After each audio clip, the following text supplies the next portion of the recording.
day, and welcome to the HUD Resale, Recapture, and Habitat Organization Conference. Today's call is being recorded. If you would like to ask a question on today's conference, please signal by pressing the star key followed by the digit 1 on your telephone keypad. If you're using a speakerphone, please make sure your mute function is turned off to allow your signal to reach our equipment. If you find that your question has been answered, you may remove yourself from the queue by pressing the star key followed by the digit 2. At this time, I would like to turn the conference over to Ms. Jessie Hansforth-Combe with HUD. Please go ahead. Hi.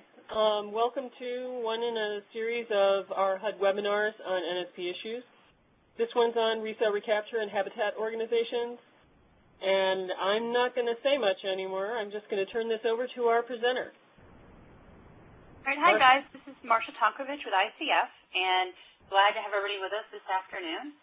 We'll talk a little bit about our agenda in just a moment, but before I do, I want to introduce my co-panelists here, and then we'll talk about the process for you to ask us some questions, because we certainly want you to ask us questions throughout this webinar. So let me first introduce, and you've met Jessie, who, Jessie, I believe you're the Deputy Director of OBGA, yeah, for the Office of Block Grant Assistance. Right, right. And so, Najiri, maybe introduce yourself? Hi, I'm Jerry Santana. I am a CPD specialist, and I also manage the NSP2 Habitat for Humanity grant. Great. And Hunter? Hi, I'm Hunter Kurtz. I'm a member of the NSP team here at headquarters, and the webinar guru also. So, hello, everybody. And Hunter's the one who kindly does the schedule for you guys as webinars are going out. So if you have suggestions when you write your evaluation at the end of this webinar, please make suggestions for Hunter of future webinars you might be interested in.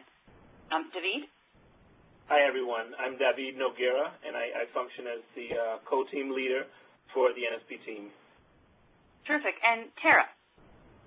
Hi, I'm Tara Doak. I'm an assistant counsel in the legal department for Habitat for Humanity International. I'm working primarily with our NSP2 developers, but I'm available to answer questions for our NSP1 and NSP3 recipients as well. Great. Great. And so this is Marsha Tonkovich, and I'm with ICF, and I've met many of you on other webinars as well as at NSP conferences and clinics and TA. I'm glad to be here with you today to talk about Resale Recapture for Habitat projects. So again, just to recap how to ask a question, you want to do two things for us. You'll notice in the top right-hand corner of your screen that you have a box that says feedback, and you'll see that there are differently colored boxes underneath that. And if you want to ask a question and you want to get in the queue, please change that button to purple so that it shows that you have a question. But that'll just let us know how many are pending, how many we have in that queue. Then you need to press star 1 on your phone, and that will put you in the audio queue so that we can take the questions in the order they're received. If you do find that somebody else has already asked your question, and therefore you don't need to ask it, you can press star 2, and that will take you back out of the audio queue, and then again change your button back to green so that we know that you no longer have a question.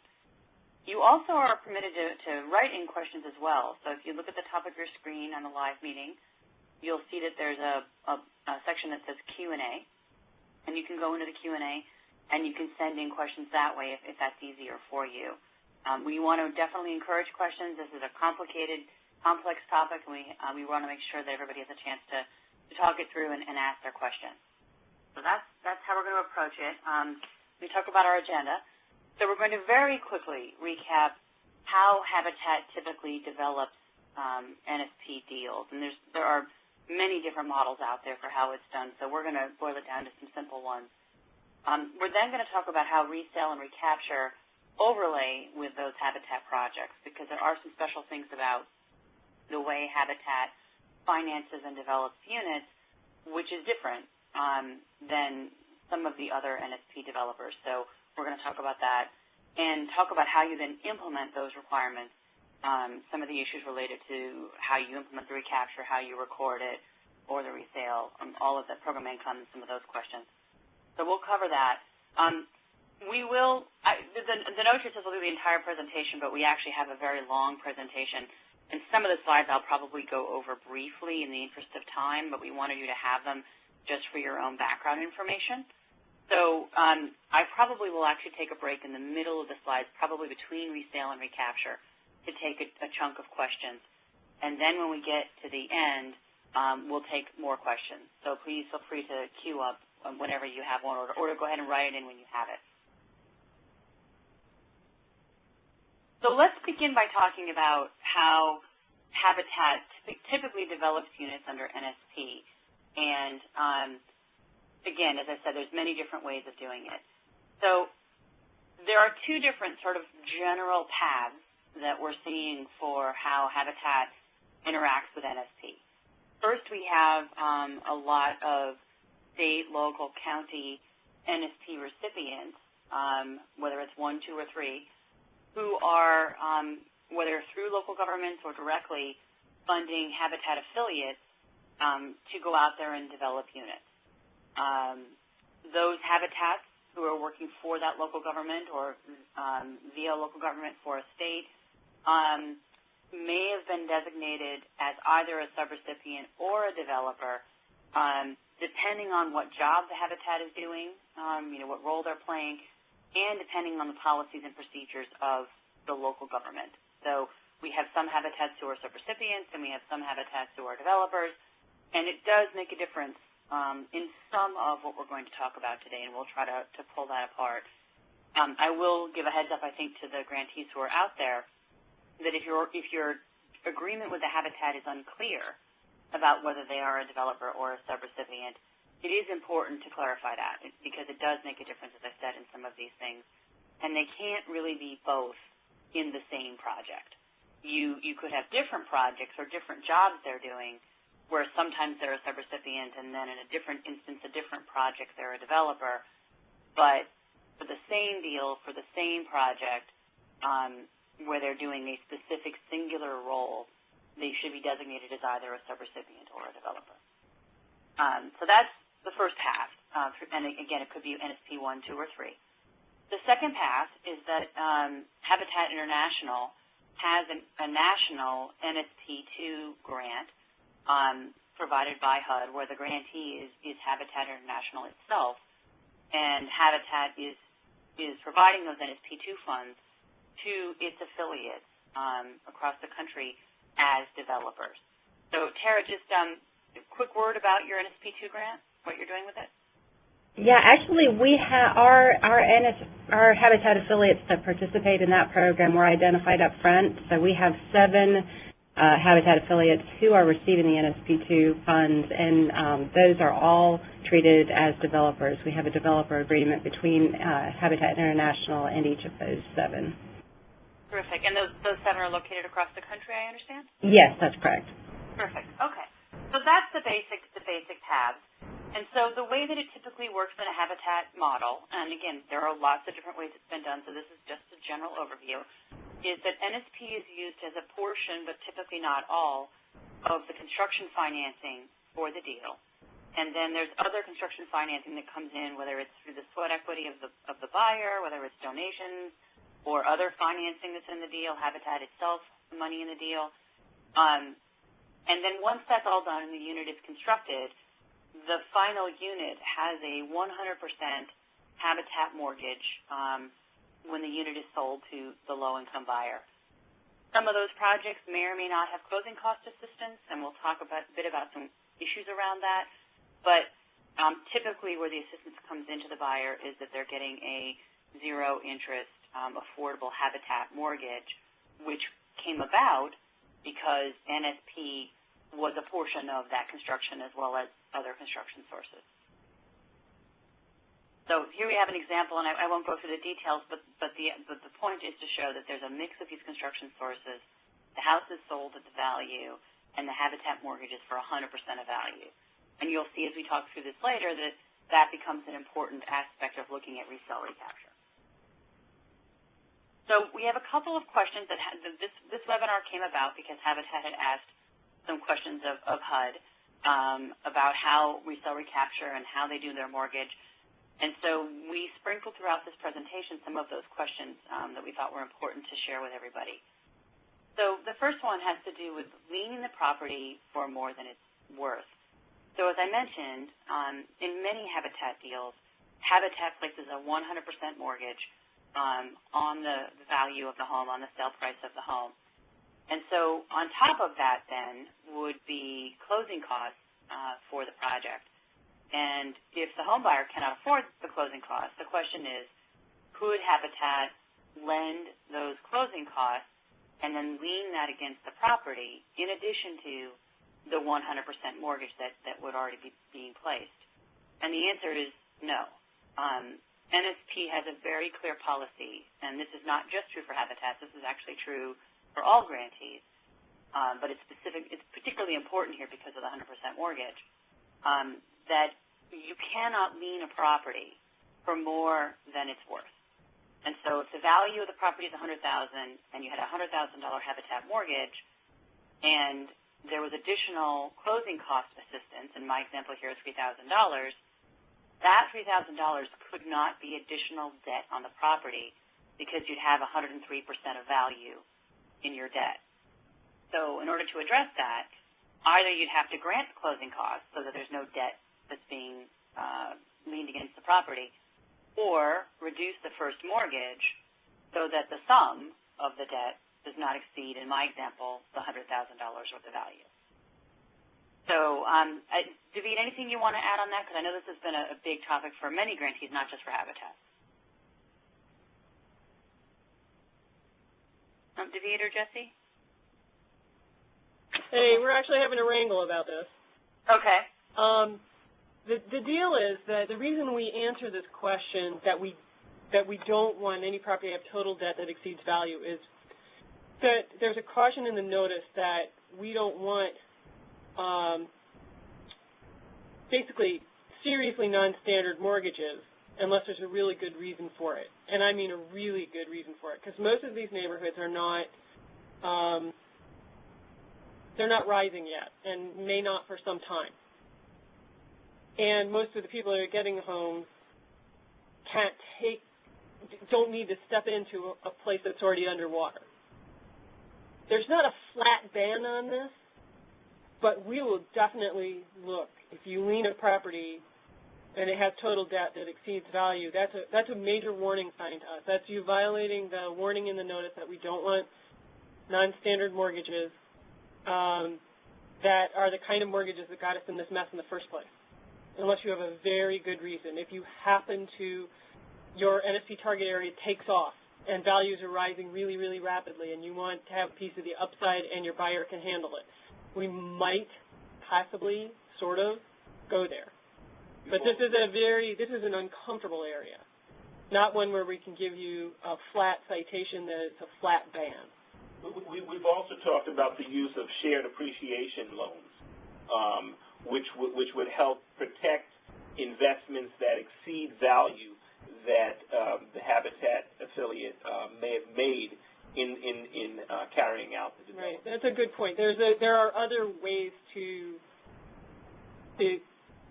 deal with a market that does start moving on you, or one that you think will.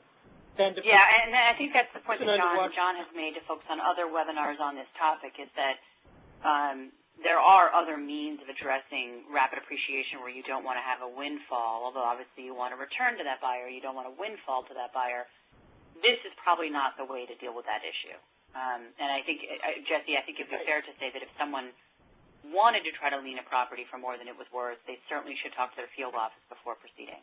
Yeah, and you'll find your field office very dubious about it, because we have our FHA brothers and sisters, in the background going, why? Why would you do that?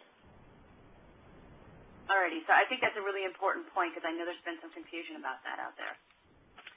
All right, so obviously all the Habitat projects have to comply with all the NSP rules that everybody else does. So there's a list of them here, and I won't go into them in detail. But, of course, it's important to know that some of these rules, particularly the ones around program income and application of some of the OMB circulars and so forth, do depend on whether the grantee has designated the Habitat as a developer or a subrecipient.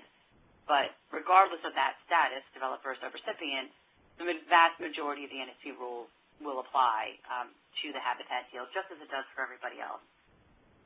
There is a very good, very clear policy alert that came out in January of last year that is specific to habitats and recaps these rules that apply and put some of this in context. So if you haven't had a chance to read that, you can find that on the NSP website. So another one of the key questions that we have received is, okay, so how about using Habitat using NSP money to pay for the down payment and closing cost assistance? So let's assume that we've dealt with the issue of liening the property and we're not liening it for more than it's worth. Can we go ahead and be the lender of the developer, or the Habitat developer be the lender of the closing costs and down payment assistance? And the answer is, if the Habitat has been designated as a developer itself, so that's the kind of agreement it has with the grantee, then if you think about it, it's sort of a conflict of interest to be providing the down payment on a unit that you're actually building. And so what the notice that I just referenced from January says is that Habitat cannot provide that down payment or closing cost assistance to the buyers of units that they are also the developer of. However, that doesn't mean that that grantee or a subrecipient or the Habitat, even in another role that it might have, couldn't provide that assistance. It's just that as a developer on its own deals, the Habitat cannot provide it itself. And David, I think you helped on shaping this policy. Anything to add on that? David had to step away, but I think you covered it. Okay, great. So on the other hand, if the Habitat has been called a subrecipient, so it's not under a developer agreement, but it's under a subrecipient agreement, then indeed that's one of the roles the subrecipient can do, and it could provide down payment and closing cost assistance as a part of the development activity that they might be doing. So here's one of those places where the designation does make a difference. Again, there are other ways of helping this home buyer, though. So don't forget that even though you may not be able to provide down payment or closing cost assistance, the Habitat mortgage itself is affordable. There's construction assistance and so forth. Just as an aside, if indeed the Habitat is acting as a subrecipient and is providing down payment assistance, don't forget that they, like everybody else in NSP, if they're using NSP assistance, is limited to half of the required down payment assistance. So obviously when you put NSP money in a project, and particularly a home buyer project or a rental project, you trigger the affordability restrictions. And the level of affordability restrictions will differ depending on how much money, how much NSP money goes into the individual unit.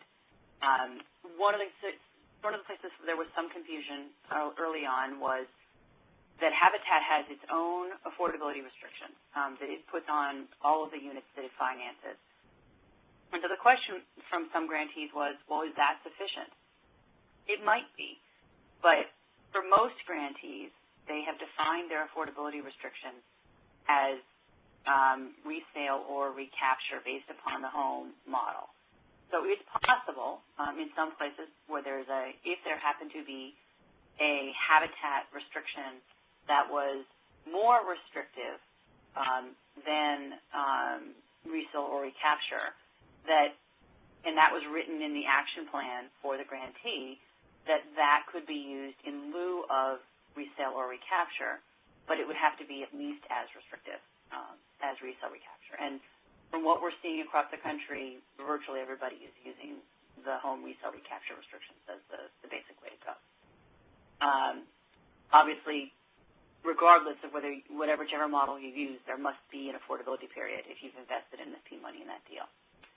How do you sort of quantify that? There needs to be a written agreement. I'm sorry, did you want to jump in? No? Okay. Nope, not me. It wasn't me. Okay.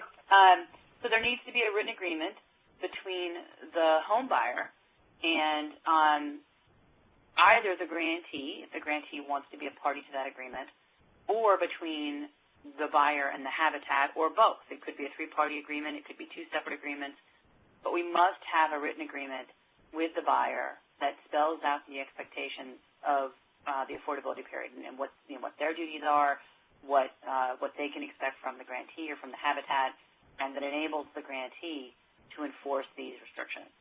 So the key on this written agreement is that the grantee is going to be held liable by HUD for compliance with the restrictions during the affordability period.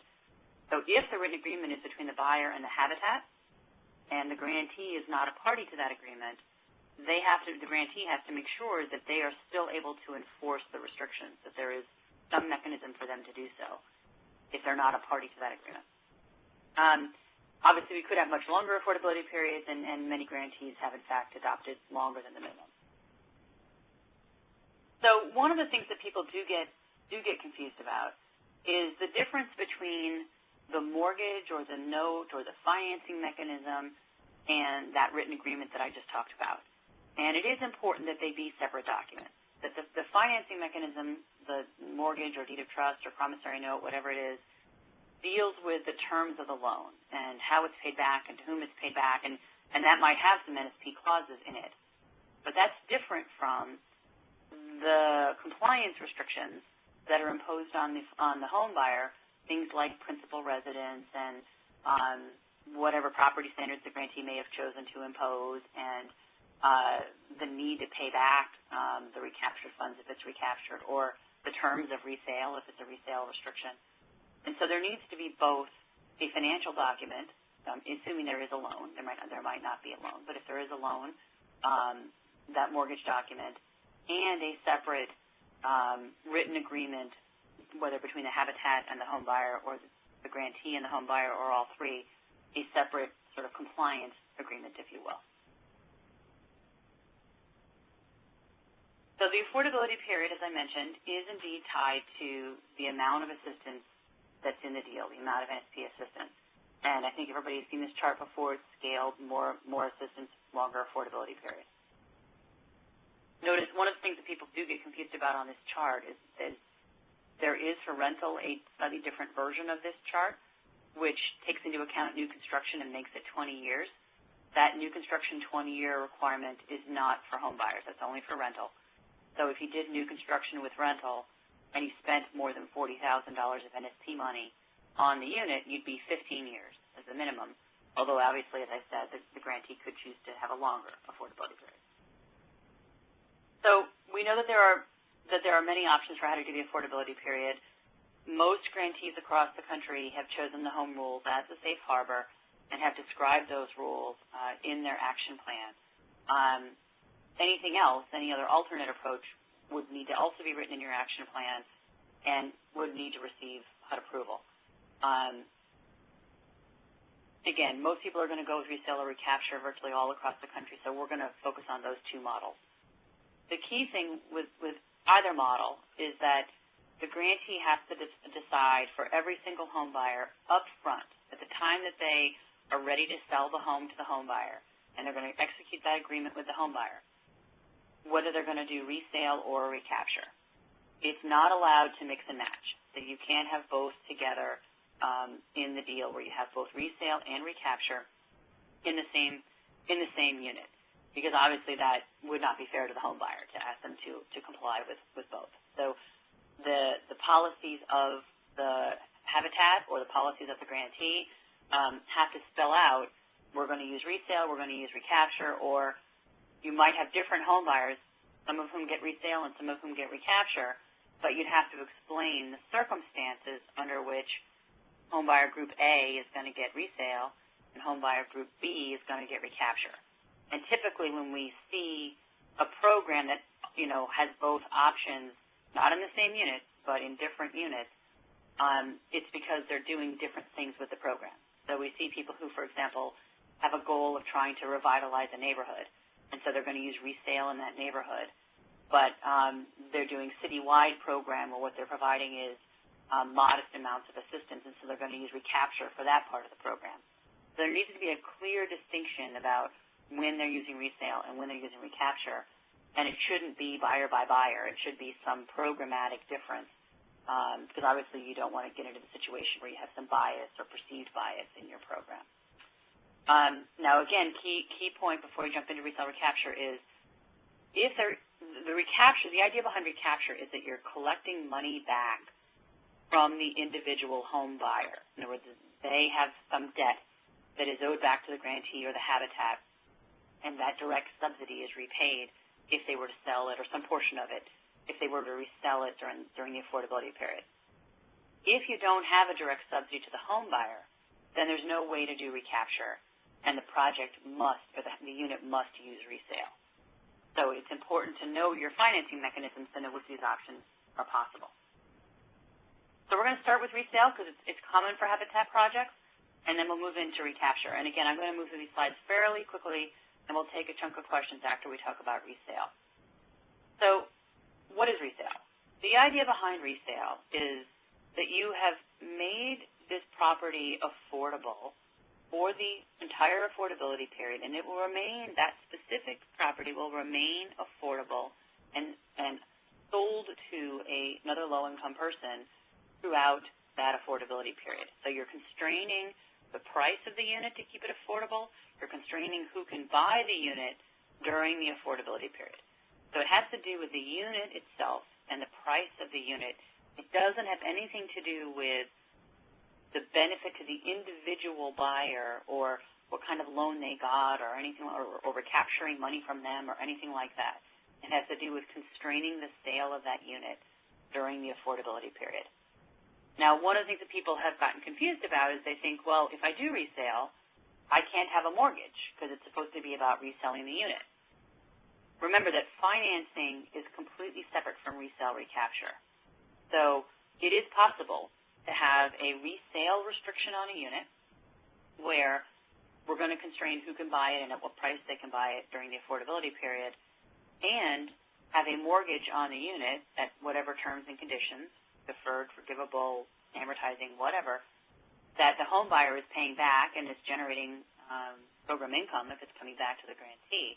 And that isn't mixing and matching. That's not recapture because it's not going to necessarily have anything to do with what happens at the time the property is sold. So it's fine to have financing on a project that also has a resale restriction. Habitat grantees often may choose to do resale because it's very consistent with the existing kinds of habitat restrictions that all habitat organizations put in place when they do projects. And so we see many habitat units across the country that are, in fact, resale. Now, for the purposes of grantees or habitats who are getting money from state and local county grantees across the country, the option of whether to use resale or recapture is in the grantee's action plan. So the habitat needs to go back and look at the grantee's action plan and look at that section on resale recapture and see how the grantee has decided what their policies are about whether resale or recapture are going to be done. And then obviously it depends on the project, as previously discussed. So the affordability period for resale, and make a note that this is very different than recapture, is based upon the total NSP investment in the deal. All sources, all types, it doesn't matter whether it comes from the state and the local government, whether it comes from Habitat International plus the local government, all NSP money in the deal added together, whether it goes to the developer, whether it goes to the home buyer, all the money, all the cash in the deal. We base that affordability period on that total NSP investment per unit and go back to that chart that we previously looked at, and depending on that total NSP investment, gives us 5, 10, 15 years as a minimum, and again, of course, they can be longer. So it's the total amount of that subsidy, construction plus any home buyers. As an aside, by the way, we have seen some deals, particularly some of the habitat deals, that also have home money in the deal. We have had the question of whether you had to add the home and the NSP assistance together to figure out the affordability period. That would not be the case. You could, if you were to so choose to have a longer period, you might choose to do that. But the minimum rule is that you would have a home affordability period based on the home investment and an NSP affordability period based upon the NSP investment. But again, be careful not to mix and match in terms of resale and recapture. So if you're going to do recapture for home, then do recapture for NSP if you don't want the home buyer to have to deal with both. So here's an example of how that might look for a resale, where you've got developer assistance to the habitat of $50,000 and another $5,000 of closing cost assistance from the grantee. Then you've got $5,000 to the individual, $50,000 going to the habitat, total of $55,000 of NSP assistance, and so a 15-year affordability period. So what has to happen then under a resale restriction when, in fact, there's a sale during the affordability period? How does it work? And so we have a menu here, and I'm going to actually dive into each of these in detail. But just to quickly recap, first, the new buyer has to be income eligible, and that income will depend upon how the Habitat categorized the unit, whether they counted it as an LH25 or a low-income set-aside unit, or whether it was just LMMI, and we'll talk about that in a moment. Secondly, the sale price of the home has to be affordable to the new buyer, the person who's coming in during the affordability period. Thirdly, that new buyer has to occupy the house as their principal residence. It can't be a rental or a lease or any of that kind of stuff. The old buyer, the original buyer, has to get a fair return if the market supports that. Now, we'll come back and we'll talk about what that means in a minute. And then finally, the remaining resale restrictions, the balance of the resale period, will apply to the new buyer. So if I'm 8 years into a 10-year affordability period, they have 2 years left to go, unless we provide them new assistance. And we'll talk about that in just a moment. So let's get into each of those. So the first thing is that the new buyer does have to be income eligible. Now, the key thing here for NSP, and for those of you who work on home, this is going to be a little bit different. Under NSP, if you originally counted the unit, Habitat or the grantee, originally counted the unit toward their LH25 or their 25% set aside, where they are serving people at 0 to 50% of AMI, then during the affordability period, the new buyer of the unit also needs to be very low income, or 0 to 50% of median.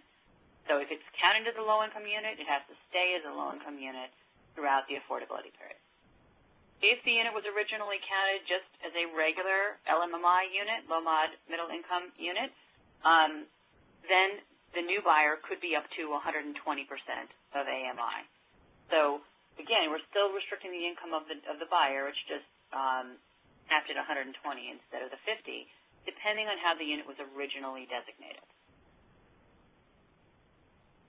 Now, the next criteria, as I mentioned, is it has to be affordable. So when they sell the unit during the affordability period, that either very low income or low mod middle income buyer, it has to be affordable to them. And in the grantees action plan, they have to define what affordable means. So there's lots of different methodologies that someone could use, and it doesn't have to be affordable. When we say affordable, we don't mean affordable necessarily to that specific family, but we mean affordable to people in the income range that you are marketing this unit. If you're selling it to people at 0 to 50, it's affordable to people at 0 to 50. If you're selling it to people at 0 to 120, it's affordable to people in that range. And so oftentimes people will look at something like the total housing costs, the property insurance and taxes, principal insurance and taxes, is no more than 30% of income for people in a particular income range. It's sort of a way of sort of backing into how much this house could typically sell for or should typically sell for. So that's one way that people do it. There are lots of other ways of defining affordability, but there has to be some procedure for that in the grantees action plan. The third criteria is that the seller, so the original owner of the property, has to have a fair return when they go to sell it during the affordability period. And again, in their action plan, the grantee has to define what fair return means. The definition could just be based upon their original investment if the home buyer had an investment in that unit, which for Habitat might include the sweat equity. It could take account for the fact that the home buyer may have improved the home during the affordability period. Maybe they put in a new kitchen or a new floor, and that creates more value for them. It could look at what kind of a return on investment the grantee thinks is reasonable. So the grantee has to sort of define these procedures in its action plan. Now, one of the questions we've had from grantees is, well, what if the market continues to decline, or what if it does not improve? And so when they go to sell the home during the affordability period, there isn't any return. There's no money left. Do we have to somehow take it out of our pocket to give them a return? And the answer is no. So if the market hasn't grown, or in fact has further decreased and there's no money to return because of making the sale price affordable, then there is no return to the owner, and that's what would be fair because that's what the market will bear. Now, there is this trade-off because we mentioned that the price has to be affordable to the secondary buyer, but we also have to do a return to the original seller. And so if you think about it, those are kind of a push-pull between those two, right? The more affordable the price to the new buyer, the less likely there is to be a return to the original seller. So you have to think about how to balance those two things. So it is important to record that resale agreement, and there are, because obviously you have to constrain who can buy it and at what price and so forth. So there are two legal ways that you can record the resale agreement. You can record it through some sort of deed restriction or a land covenant that's going to run with this property so that when the buyer goes to sell it during the affordability period, these restrictions are triggered and we are ensured that the secondary buyer will meet the requirements we just talked about. If you have NSP money in the property, you would want to separate that lien. So there could be a lien for that to get that NSP money repaid if there is, in fact, NSP debt, but that's separate from the deed restriction and the land covenant. Again, we have to make sure that the other compliance rules that we talked about, the principal residency and the recapture, or if it wasn't, well, it's not recapture, this is resale, but the other requirements related to resale are included in the written agreement, and that written agreement enables the grantee and the habitat to enforce those compliance. So the process for sale, obviously we could have two different situations. The ideal situation would be that it's a voluntary sale by the homeowner during the affordability period to another voluntary buyer. It could be the case that there is a foreclosure, whether Habitat forecloses on the property or the grantee forecloses on the property because they're not making payment during the affordability period. It doesn't matter which one of those situations occur. If there is a title transfer, whether it's through a voluntary sale, an involuntary sale, or any other kind of title transfer, the resale restrictions are triggered. So one of the questions we've received a lot is, so whose job is it to track all this stuff at resale? So we were in the middle of the affordability period. It's 10 years from now. They're going to go and sell the home during the affordability period. Whose job is it? And so it depends upon the way the written agreement was developed between the Habitat and the grantee. If there's a grantee, depending on whether it's Habitat International or state or local grantee, it's in that written agreement. And so the grantee itself could take the responsibility because it's concerned about compliance, and as I mentioned earlier, HUD's going to hold the grantee ultimately responsible. So the grantee could decide that they want to take charge of finding the new buyer and setting the sale price and looking at the return to the seller. Or the grantee could make that task the job of the Habitat and make sure that the Habitat tracks that during the sale. Again, though, the bottom line is that if the grantee puts that responsibility on the Habitat, they need to make sure that the agreement is very clear about that and clearly spells out responsibilities. And the grantee needs to know that if the Habitat doesn't comply with those requirements, HUD is going to look to the grantee for ensuring that compliance. Now, again, the grantee could go back and obviously try to hold the Habitat accountable for their agreement, but bottom line is the grantee has to make sure this happens. So in terms of managing the sale, we have to do all these tasks that are related to implementing those requirements that I just talked about, and I think this is a good recap of what we've already covered. Now, one thing that we haven't talked about is, so we just said that the new buyer has to either be very low income if it was counted toward age 25, or low, mod, middle income if it was not. What if, given the prices in my community, those folks cannot afford to buy my house even at a fair price, or they need assistance? It is possible in many markets this could be the case. And so the grantee or the Habitat could decide if there's NSP program income, or if this happens to happen in the next year when NSP is still ongoing, to provide NSP assistance to the buyer of that unit. And if that is the case, if there's NSP assistance for the new buyer of the unit, and assuming that's eligible, I would say that you'd have to make sure it was actually an eligible activity to do, depending on, I think, Jesse, how you guys handle the closeout requirements. We're still making those up, Marcia. Okay, so assuming it's an eligible activity to do, then the affordability period would actually be based upon that secondary investment. In other words, if I gave the new buyer $20,000 to help them to afford the house, there would be a brand new 10-year affordability period based upon that assistance to the new buyer. Now, that could be resale or recapture, because now I'm providing buyer assistance, and that would be up to the grantee to decide. Finally, one last thing about recapture before, and then we'll take a chunk of questions here for resale. There is under only resale, this is not true for recapture, only under resale, there's something called the presumption of affordability. And what that says is that the grantee goes out and it takes a look at the market in which it is developing these specific NSP units, and it could be the grantee in partnership with the Habitat.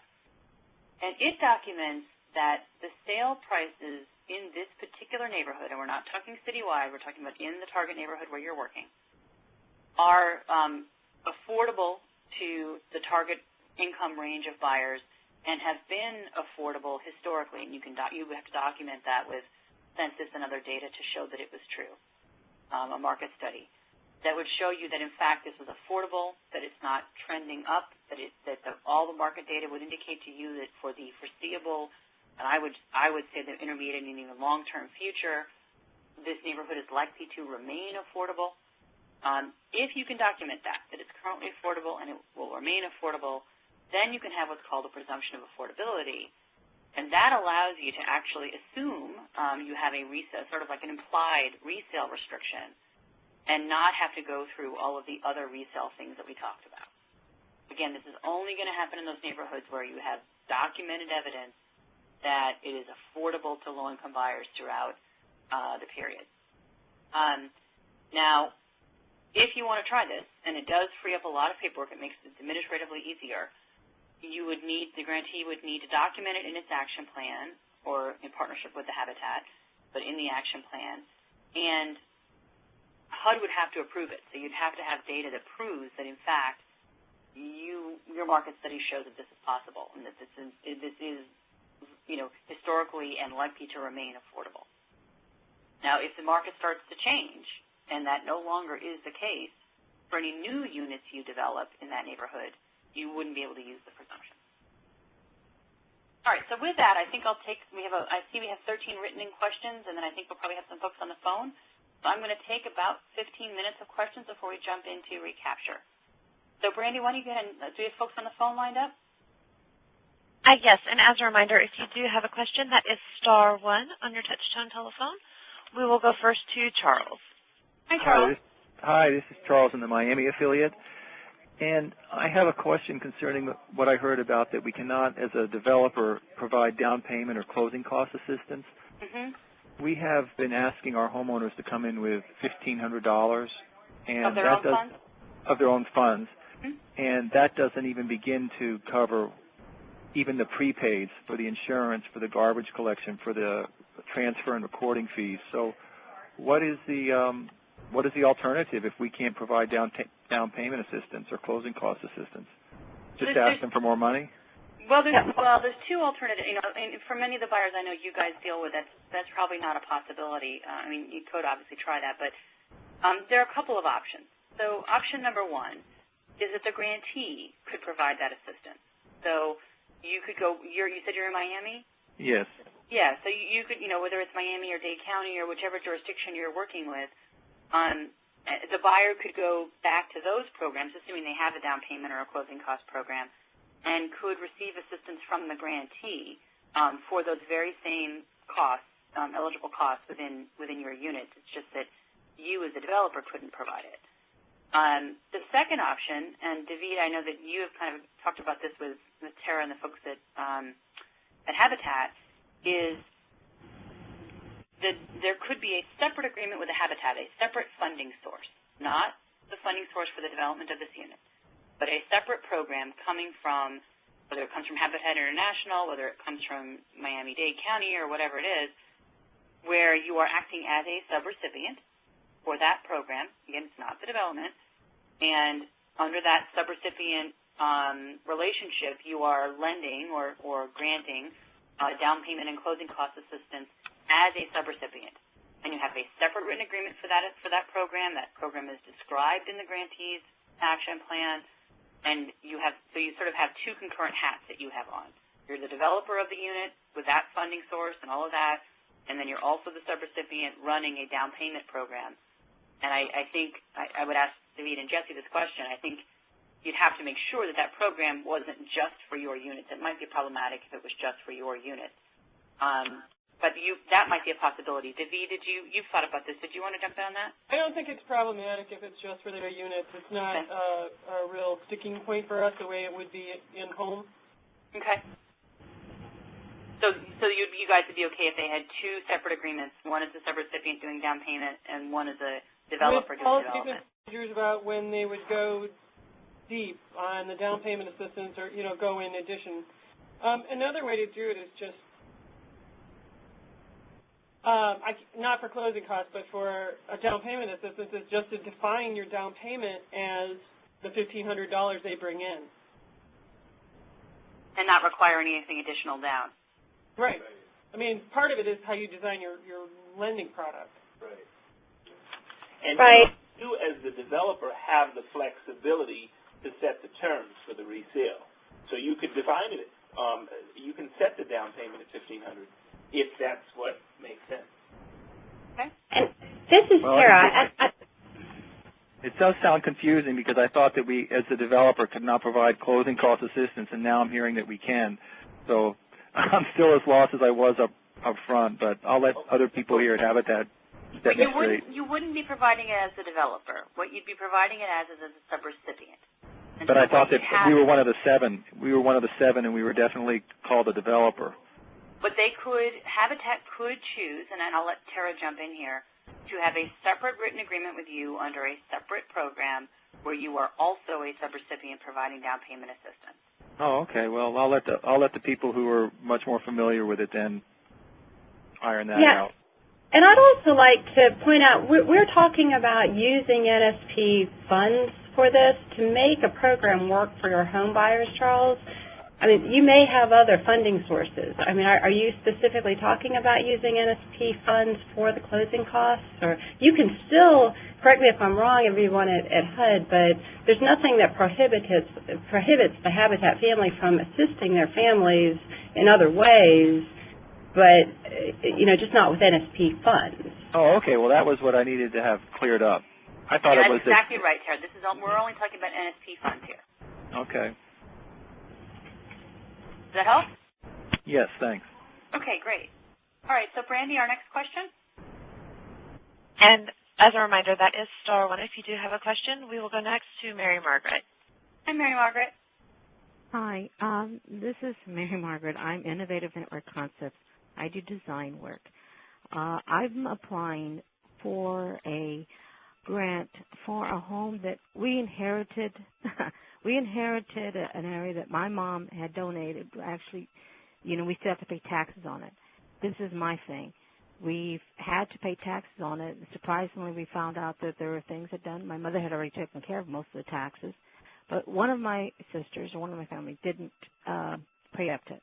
What I'm talking about is when we start trying to develop a place, if it's even our own, and even though we're going to revitalize the community, we'll be trying to put up like a small community center, but like a patio. And the problem is that I want to know, is there any way that we can get HUD funding for this? Because it is under urban development. Okay, so this program that we're talking about here might not be the best fit because it's related to foreclosed, abandoned, or vacant units. Well, you see, this is what I'm afraid of. I'm afraid of last year we could have gone into where it would have been abandoned and recognized as being abandoned unless we had stepped in to go ahead and pay the back taxes. This is my thing. The house is in dire need of reconstruction. And there are lots of other. So this may not be quite the right HUD program, but there are lots of others that might be. So what you want to do, I think, is go onto the HUD website, so www.hud.gov, and then go to Community Planning and Development. That's the major program area. And then within that, you'll see a number of different HUD programs described, and you'll see some listings of HUD grantees. And you particularly want to look at the Community Development Block Grant Program and the Home Program. And you'll see in those programs some descriptions of what they can do. And you'll also see the contact people for your local grantees. I don't know what community you're in, but in your local community, you'll see the names and phone numbers and email addresses. And I think you want to contact them, and they can tell you about what kinds of programs they run, because it differs community to community.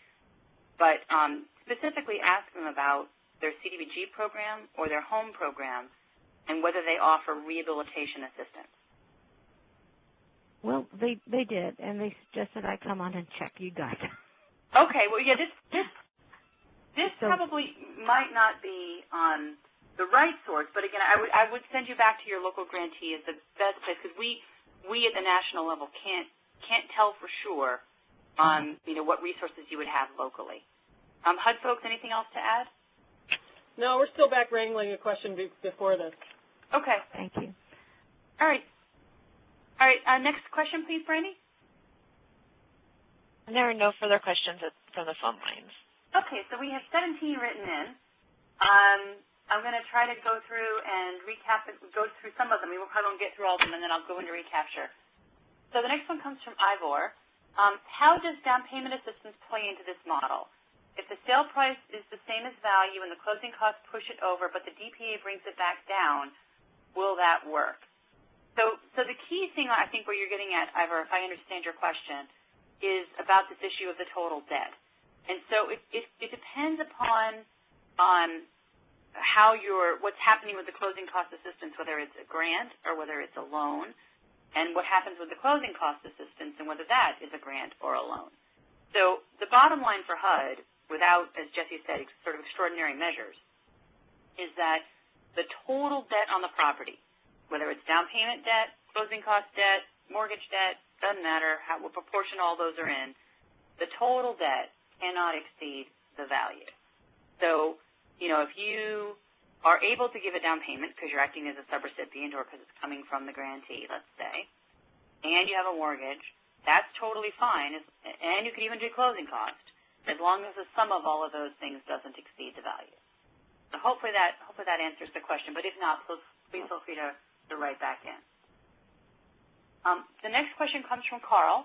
Carl's question is, Habitat acquired property for $65,000 and put $60,000 in for rehab with NSP1. So it sounds like NSP1 paid $60,000 for rehab. The appraisal after rehab comes back at $85,000. So it cost $125,000 to acquire and rehab, and the value was only $85,000. Hence, the sale price is $85,000 because it's limited, of course, at the value. And the family, only qualifies for a mortgage of $50,000. So the mortgage write-down amount is $35,000 for 30 years. Habitat does mortgage and promissory note mortgage. Habitat provided a deed of restricted covenant for 30 years and the property was purchased. So in that instance, what we've got is what we call a development subsidy. So a development subsidy is the amount that is over the value that you put into the property. So in this case, the total cost was $125,000, but the value was only $85,000. So we have $40,000 of a development subsidy in that deal. So if we were doing recapture, and we're going to come back and talk about this in a moment, that $40,000 would be completely off the table. It just would be sunk in the project, and we wouldn't worry about it.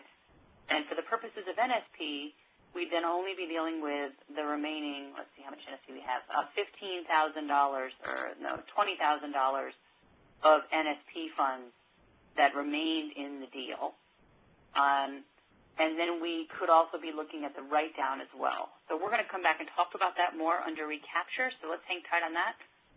For the purposes of resale, however, so here's where this is different. For resale, remember I said we're looking at the total cash in the deal, total NSP cash.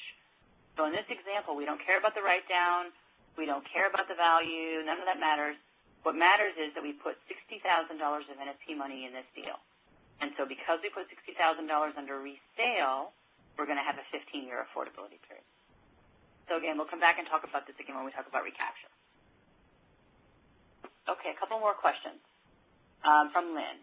Regarding debt on the property exceeding value when the closing costs are added, since under recapture, the price at resale can be reduced to net proceeds, what difference does it make? It's impossible for the buyer to be underwater because the only amount they will owe is the net proceeds. Well, it's true that the only amount that they will owe is that they will owe back, but that's not clear. The only amount they will owe back to the grantee or to Habitat for the purposes of NSP is the net proceeds. But they may also have mortgage debt, let's say the Habitat mortgage that's on the property, which is, you'll see when we look at the net proceeds calculation, is treated as a proportional, as differently. That is, in fact, greater than the value if the property has declined in value. So in some markets where values are going down, it does make a difference because they could have debt on the property which is greater than its value 5 years from now when they go to sell. So hang tight and we'll talk more about that when we get to recapture. So I'm going to take one more written-in question, and then I'm going to let HUD jump in, and then we'll start on recapture. So in the typical Habitat deal, the property is sold for fair market value for 2/3 of this amount. Habitat retains 1/3 interest in the property as a silent second. The homeowner makes payments on the first 2/3 of the fair market value.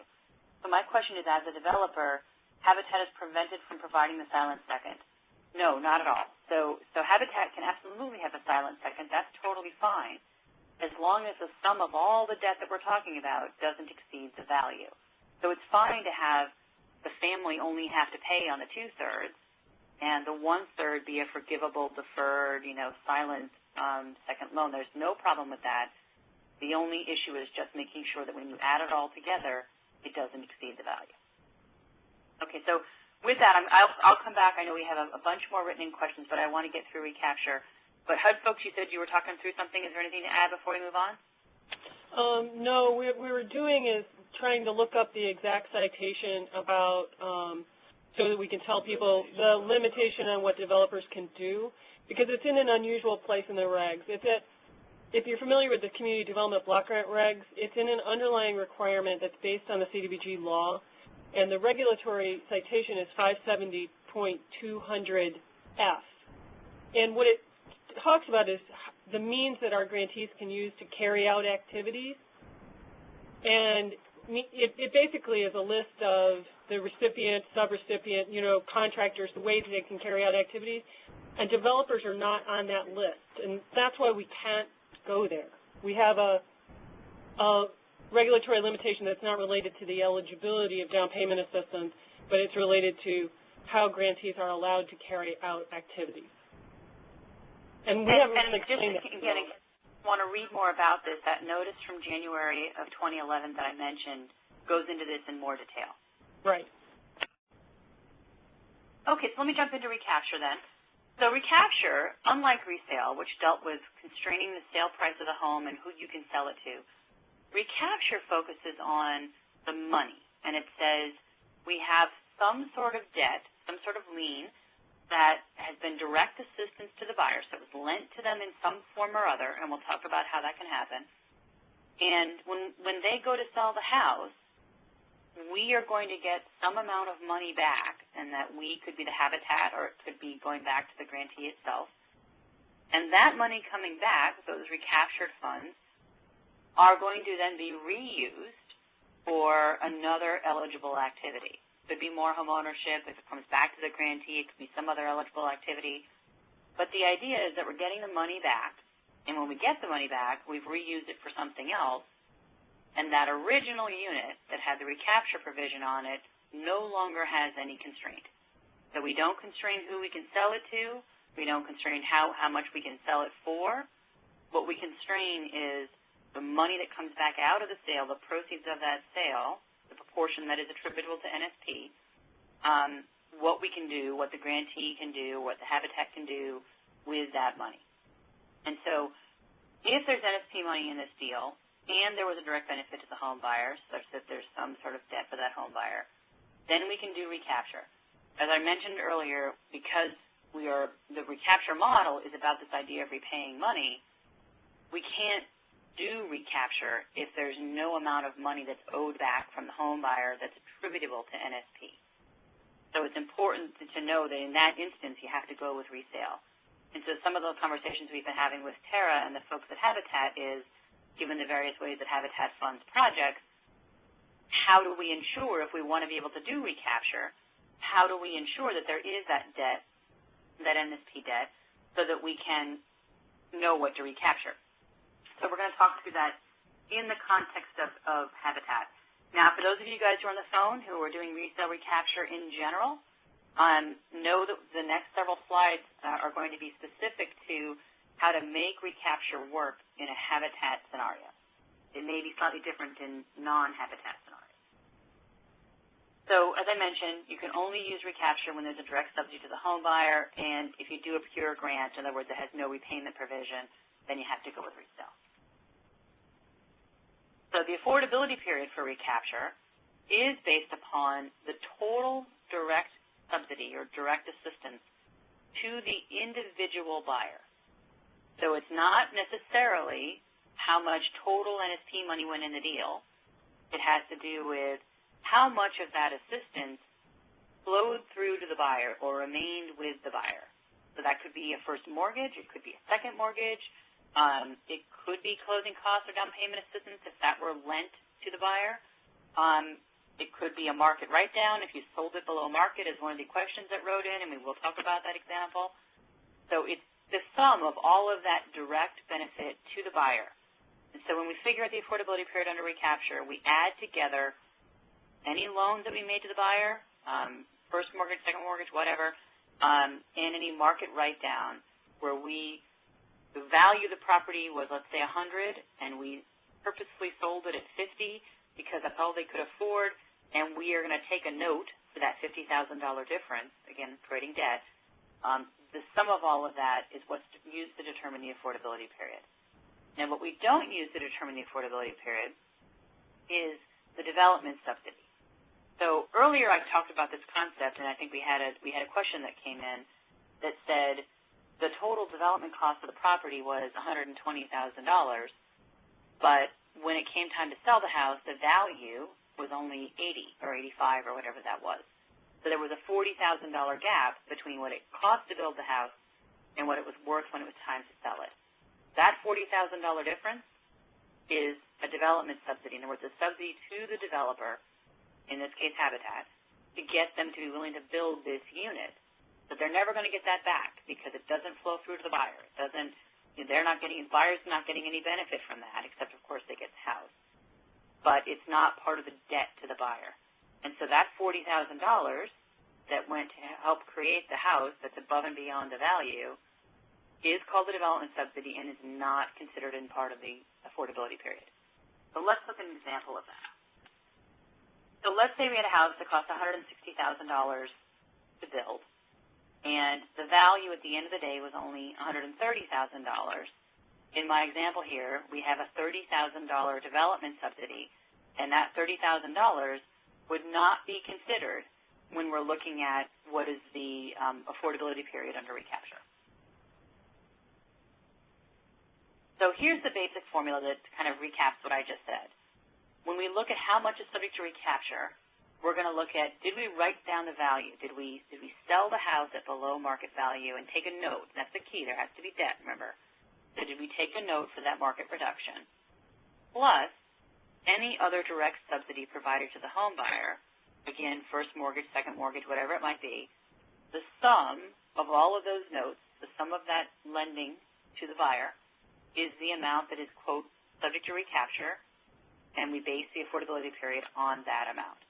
So, for example, if I sold a house for $10,000 less than it's worth, and I took a note for that $10,000, and I also provided a first mortgage to the buyer of another $15,000, so I had $15,000 of a mortgage, and I had $10,000 of a market write-down, for a total of $25,000 of NSP, and this is NSP assistance we're talking about here. Then I would have a 10-year affordability period because I have $25,000 of direct NSP assistance to that buyer. Now, notice we're focusing on NSP here. It's not the other money in the deal. So if there's Habitat money in it, if there's a Habitat mortgage, that doesn't have NSP in it, and we'll come back and talk about that, or any other sort of financing, that's not part of this calculation. This is the NSP assistance to this buyer. So, could we, if we were trying, many grantees would like to be able to do recapture because you can tell that it has somewhat less administrative burden than doing resale. And so the question is, well, could I, if I had direct home buyer subsidy from some other source, Federal Home Loan Bank, home program, you name it, could I use that to establish my NSP affordability period? And the answer is no. The NSP affordability period has to be based upon the NSP assistance to the buyer, not any other assistance to the buyer. So in the example we have here, they have Federal Home Loan Bank assistance of $2,000, and there's only a development subsidy in this deal. There is no mortgage to the buyer or anything else. In that example, we cannot do recapture because there is no NSP assistance to this buyer, and they'd have to do resale. Okay, so how is this all going to work in a habitat situation where what often happens, as we talked about earlier, is that habitat places a 100% mortgage on the property based upon the value at the end when the unit is ready to be sold. So the house is worth $100,000, Habitat places a $100,000 Habitat mortgage on the property, and the NSP money went into the construction. So there was some amount of NSP money in the construction, and then at the end of the day, there's a 100% Habitat mortgage. How do we make that work with recapture? And so there are really two options here. Option number one, use resale, because that's simple and straightforward, and you would follow the rules that we already talked about. Option number two, assuming recapture is allowed in your action plan, that's part of what the procedures that the grantee has set up, what could happen is that the Habitat could consider, and the grantee could consider, that the NSP money that went into the construction that is not a development subsidy, so the part that stayed in the deal, that is not this sunk cost, is considered to be rolled over into that permanent Habitat mortgage. And I'll show you an example of the numbers in just a moment, where, again, the money has stayed in the deal. It's, in essence, what enabled Habitat to be able to have that Habitat mortgage is because we paid for part of the construction with NSP. And so that NSP construction investment, the non-development subsidy, has rolled over into the permanent home buyer mortgage, and therefore the NSP portion of that permanent home buyer mortgage is the amount that is subject to recapture. We base the affordability period on that NSP portion of the permanent Habitat mortgage. So let me, and before we do, so there are two ways to do that. One is that there's a single Habitat mortgage, one mortgage note, which has a Habitat component to it and an NSP component to it, and it tracks the NSP requirements. Or, and it might be administratively more simple to do it this way, there's a Habitat mortgage for whatever portion stays with the home buyer that's Habitat, and there's an NSP mortgage for the portion which stays in the deal, which is NSP, and the sum of the two of those would be 100%. So let me show you an example on the next page. If our total development cost was 100 and NSP was 60 of that, and the construction financing, other Habitat investment was 40, so NSP was 60, other money was 40, total of 100, and for the purposes of simplicity right now, assume the value was also 100. So if we wanted to use recapture in this scenario, the Habitat portion of the home buyer's mortgage is the $40,000, and the NSP portion of the home buyer's mortgage, again, it's rolling over into the home buyer's mortgage, would be $60,000. And that could be done either as two separate notes, or it could be done as one note with two components in it. Since you have $60,000 of NSP home buyer assistance, you would have a 15-year affordability period in this project. So that gives the Habitats an opportunity to do recapture in a situation where NSP money is going into the construction and staying in the deal. It's not getting repaid to the grantee. It's not a development subsidy. It's money that's rolling over into the permanent mortgage.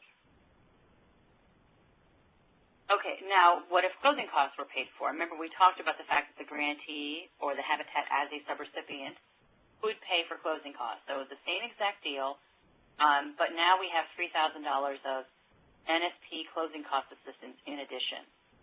So we could do a couple different things here, right? We could do resale if we wanted to.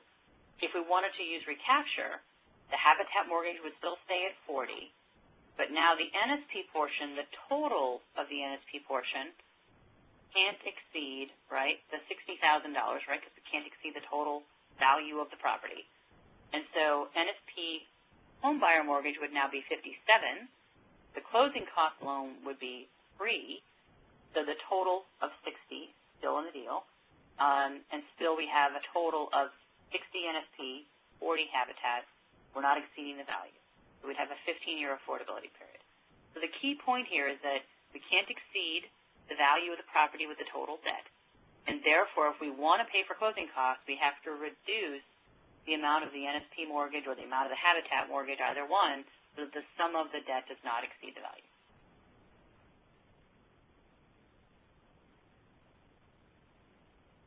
Okay, now, so that was sort of the simple example. Let's make it a little more complicated and say, well, what if there really was a development subsidy? What if it really did cost more to build than it was worth? And so in this next example, we have total development cost of $150, of which NSP paid 80, and Habitat or other money paid 70. And so at the end of the day, so we had $150,000 of total construction costs, but it was really only worth 100. So cost 150 to build from various sources, only worth 100. So we're going to sell it for 100 because that's what it's worth. So what we're going to say here is, well, we got to divide out that $100,000, right? We're going to have the 100% mortgage. We got to divide out that $100,000 between the habitat portion and the NSP portion.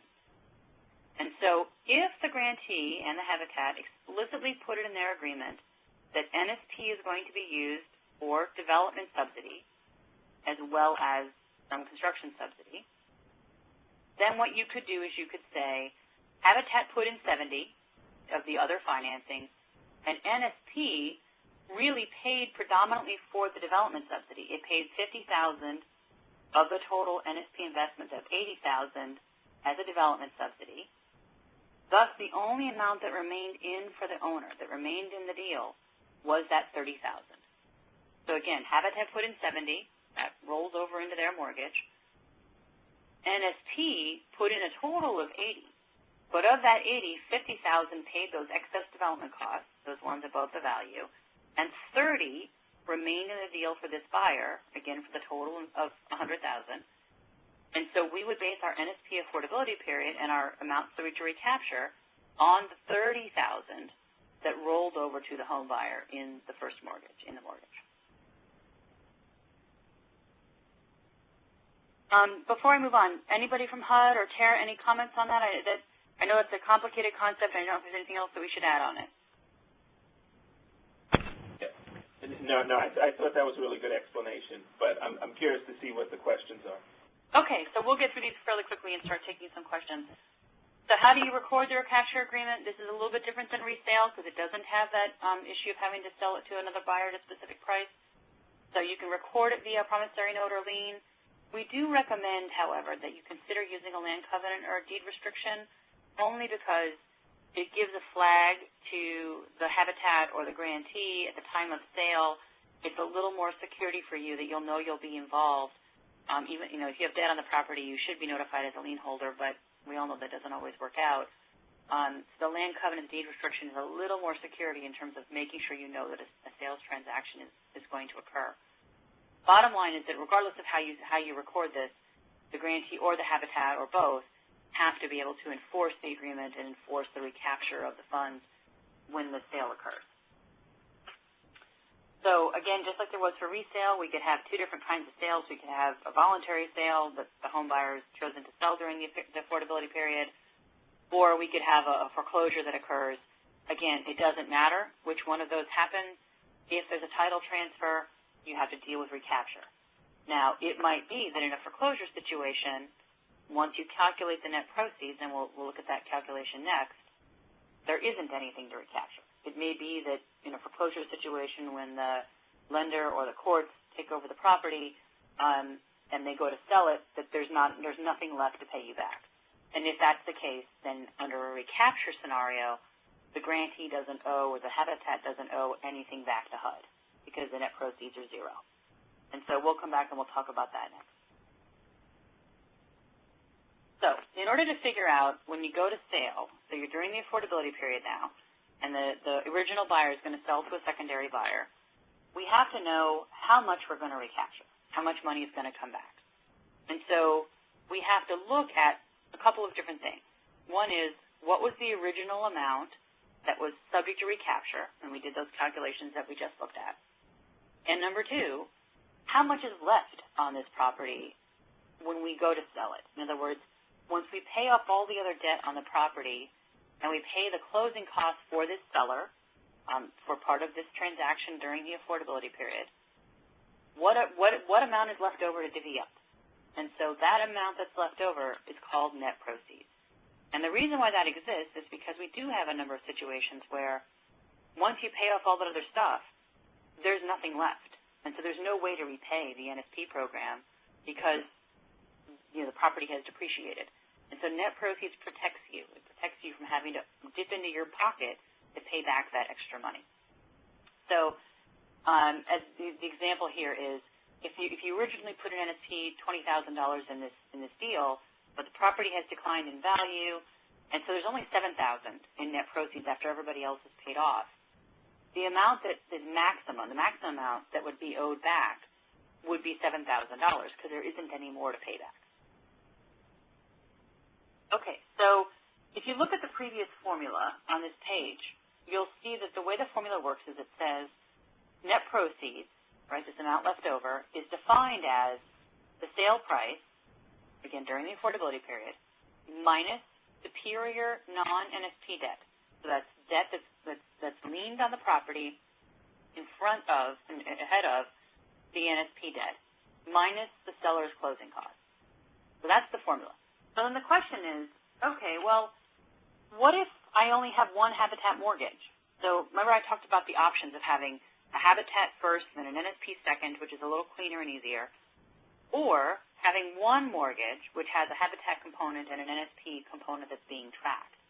And so the question is, well, if I have that one mortgage, and that's the only debt on the property, then what is superior debt? Because it's all one mortgage.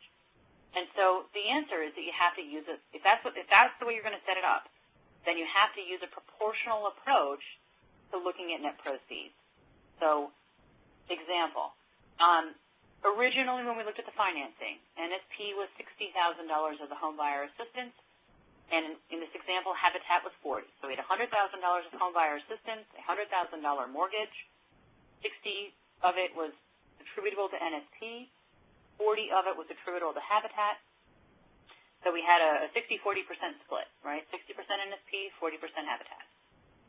Now during the affordability period, they go to sell the property. And again, there is only the Habitat mortgage. There is nothing else. And so they have $80,000 of net proceeds. The question is, what do I do? How do I decide what portion is Habitat and what portion is NSP? And so I'm going to divide them up according to the proportion.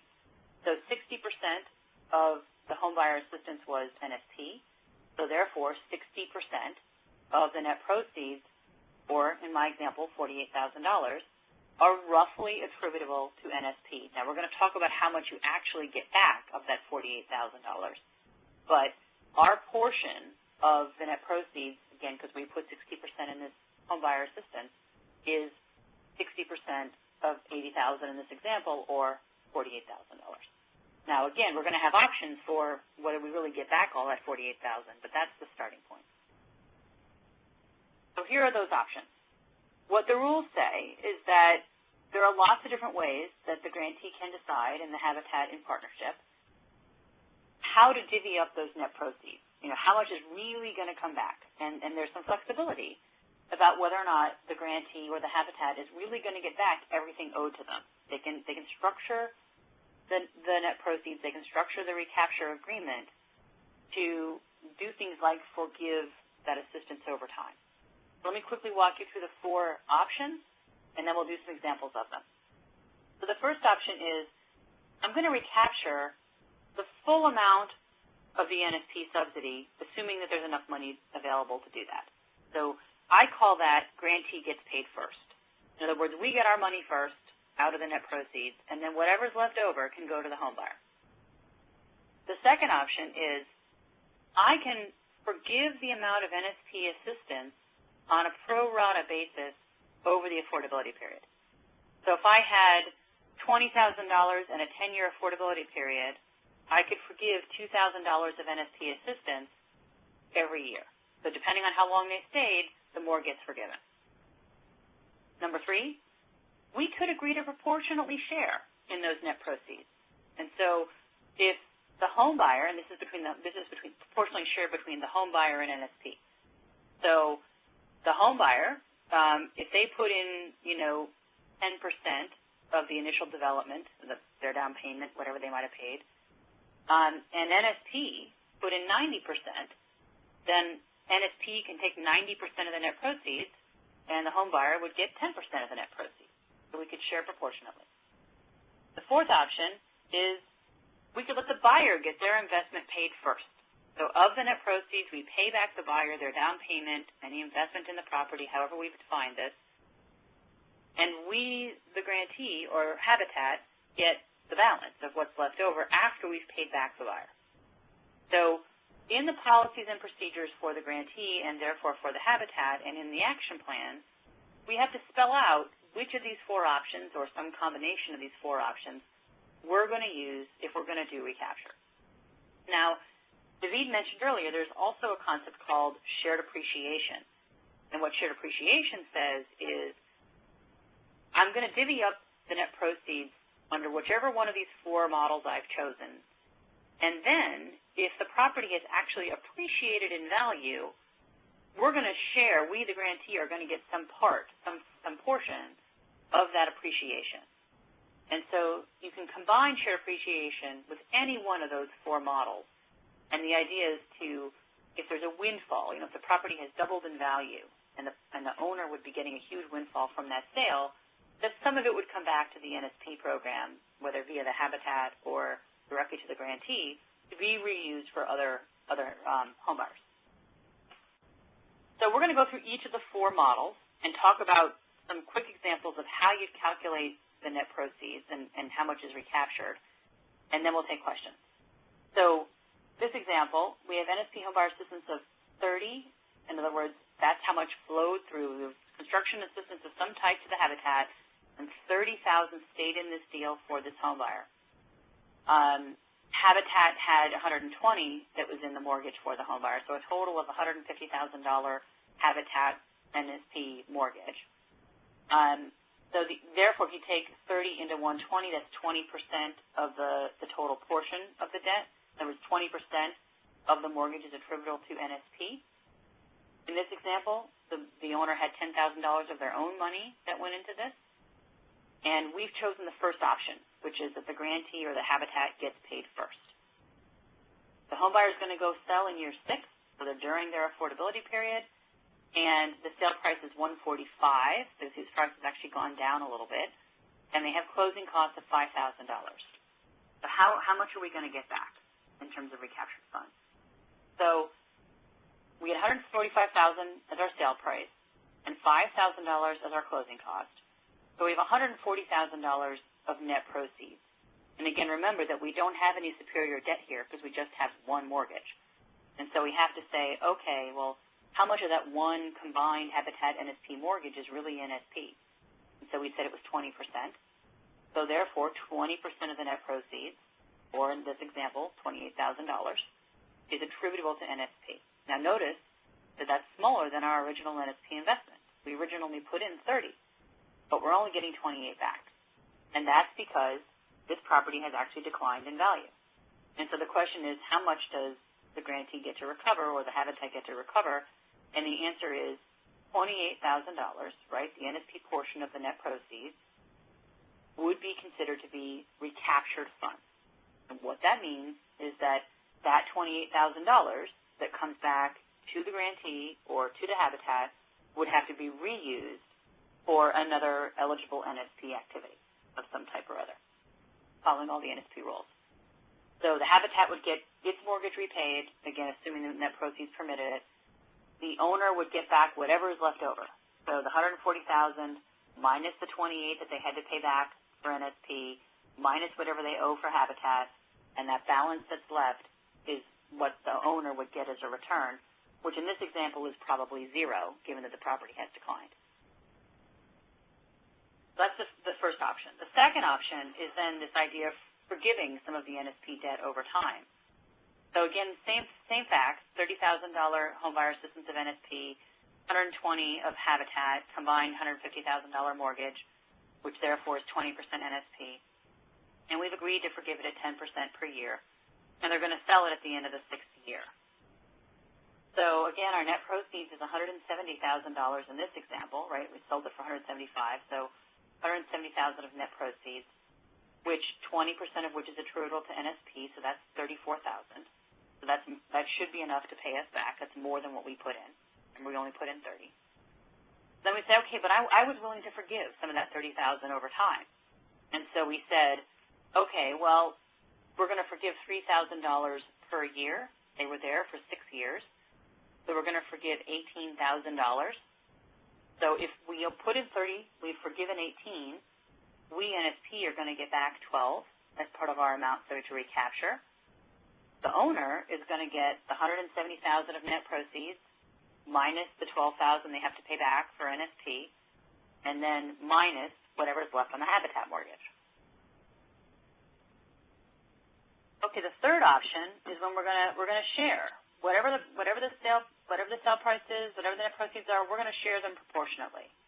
And so in this example, we have NSP in there at 30, and we've decided to separate the Habitat and NSP mortgage, and we have a superior Habitat loan. So we do have a superior loan. This is the other option rather than one combined mortgage. The owners put in 10, and we're going to proportionately share in these net proceeds. They're going to sell in year 6 for $175,000, and that superior Habitat mortgage is worth $150,000, and we have $5,000 of closing costs. So now when we calculate the net proceeds, since we have superior debt, we're going to take the $175,000 sale price minus the $50,000 of the superior non-NSP Habitat mortgage minus the $5,000 of closing costs to give us $20,000 in net proceeds. And then we're going to say, okay, how are we going to split up those net proceeds? And actually, it looks like I might have a math error here. But what we would do is we would take the $20,000 of net proceeds, and we would say that 75% of that is, and it's actually in the second line is correct, 75% of the $20,000 is attributable to NSP, and 25%, right, because that's the portion that the home buyer put in, is attributable to the buyer. So we are going to recapture 75% of the $20,000, or 15, and the owner is going to recapture 25%, or $5,000. So we're each getting our proportionate share of the net proceeds. Okay, the fourth option and final option is the owner gets paid first before we get paid. So again, we have $30,000 of NSP home buyer, $120,000 of Habitat. We have a combined mortgage this time again. So NSP is 20% of the debt. The owner put in 10 of their own money. They're going to sell in year 6 for $165,000. So again, because we have no superior debt, we have net proceeds of $160,000, of which 20% are attributable to NSP, so that's $32,000. So we're going to take that $32,000 of net proceeds. We're going to subtract what the owner paid, what the owner invested, because remember they're getting paid first under this model. So their $10,000 gets paid to them, and we are going to recapture $22,000, or what's left over. So those are the four options, and you can see that the amount that comes back is going to differ depending on, which of these models the grantee were to have chosen. Now, as I said, we can layer on top of that shared appreciation. And so the idea behind shared appreciation is if there is an increase in the value of this property and such that it's sold during the affordability period for a higher than it was originally worth, we're going to share in that value. So here we have NSP assistance of $30,000 that stays with the home buyer. Again, this is staying in the deal. And we've decided to have a separate Habitat and NSP mortgage, and that we have a superior Habitat mortgage. The owner put in 10. They're going to sell at year 6 for $250, so now the property has really appreciated, and the superior Habitat debt is $150. So we have $150 left on my Habitat mortgage. So I have a $250 sale price, pay off my Habitat debt of $150, pay off my closing costs, leaving me with $95,000 in net proceeds. Now, we have NSP was 75% of the investment, and the home buyer was 25% of the investment. So NSP was 75%, owner 25%. We'll take 75% times the $95,000 of net proceeds to give us $71,250 that comes back as net proceeds or recapture funds back to the Habitat or grantee. Now, remember, we only put in $30,000 originally, but we got back $71,250. So the question often is, well, what is that, right? What is the $71,250? Can I just, is the extra $40,000 just fund money? And the answer is no. That entire amount that comes back to the grantee or the Habitat is considered to be recaptured funds or program income, and it has to be reused for another eligible NSP activity. The owner would get to keep their 25% share, which is $23,750, so they also made money on this appreciation. Okay, so that's resale recapture. We're going to quickly just talk about what we count the money and how we track the money that comes back, and then we'll take more questions. So when the home buyer makes periodic mortgage payments, so this is not a sale, this is a periodic ongoing mortgage payments back to the Habitat, what is that money considered to be? And the answer is that it depends upon whether or not the Habitat has been deemed a developer or a subrecipient. If the Habitat is a developer, then that money coming back is not program income. But they're a developer, they're not a subrecipient. So the grantee has to decide what's reasonable to let the Habitat keep. But if the Habitat keeps those mortgage payments, that money is not program income, is not subject to any of the NSP rules. Again, we're not talking about recapture proceeds here, we're talking about ongoing mortgage payments. If, however, the Habitat was a subrecipient, then the NSP portion of that mortgage payment that's coming back in is NSP program income and would have to be tracked and reused as program income eligible NSP uses. So, for example, if NSP was 40% of the mortgage and Habitat was 60% of the mortgage, then 40% of the mortgage payments, assuming it's a subrecipient now, 40% of the mortgage payments are program income and subject to all the NSP rules. Again, I'd like to jump in here because in either case, the grantee can say that that money comes back to them. True. Right? And if it's a subrecipient, it's already program income, it's not a big deal. But if the grantee asks a developer to give the money back to the grantee, yep. when it hits the grantee, it becomes program income. Absolutely. And that's why it's important that the grantee look at what's reasonable to let the developer keep. Right? Because if we let them keep, thousands and thousands of dollars and not pay it back to the grantee as program income, that might not be reasonable to allow them to keep. Anything else, Jesse, on that? No, I mean, the grantee, I don't want to scare any grantees. They can certainly allow the developer to keep the funds, but I would say as a matter of just policy in that case, they should look and make sure that it's a developer who's going to keep working in in a way that has a mission that supports what the grantee wants to get done with that money. Yeah, so it might be, if there's any grantees who are listening in, it might be that the amount you let a Habitat keep, which they're going to reuse it for another low-income buyer and so forth, is different than the amount that you might allow a private for-profit developer to keep, because they may or may not use it for affordable housing. So, yeah, that is certainly part of that equation. Right, and I would say, Habitat's a fairly safe bet, having read the charters of quite a few of the affiliates. They pretty much are doing stuff that's completely compatible and in sync with what we got the money for in the first place for NSP or CDBG or home. Right, right. Okay, now that was program income, and that was, again, mortgage payments during the affordability period. Now let's talk about the money that comes back because we recaptured, we had a sale, we had those net proceeds that came back to the grantee or to a Habitat. What is that money called? So the answer here doesn't depend on whether it's a developer or a subrecipient. It's the same answer.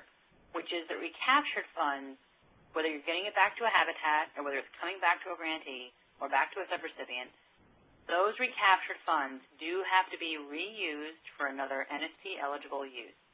And it makes sense if you think about it because this is our way of ensuring affordability. And so when the recaptured funds come back, they're going to get reused for another eligible affordable housing activity of whatever type that is. So we're putting the money back in to help additional people to be able to get affordable housing. So from a grantee's perspective, there's two different ways that they can do this. They can say, we're going to let the habitat keep the recaptured funds and dictate in our agreement with them that the habitat will reuse it for eligible projects.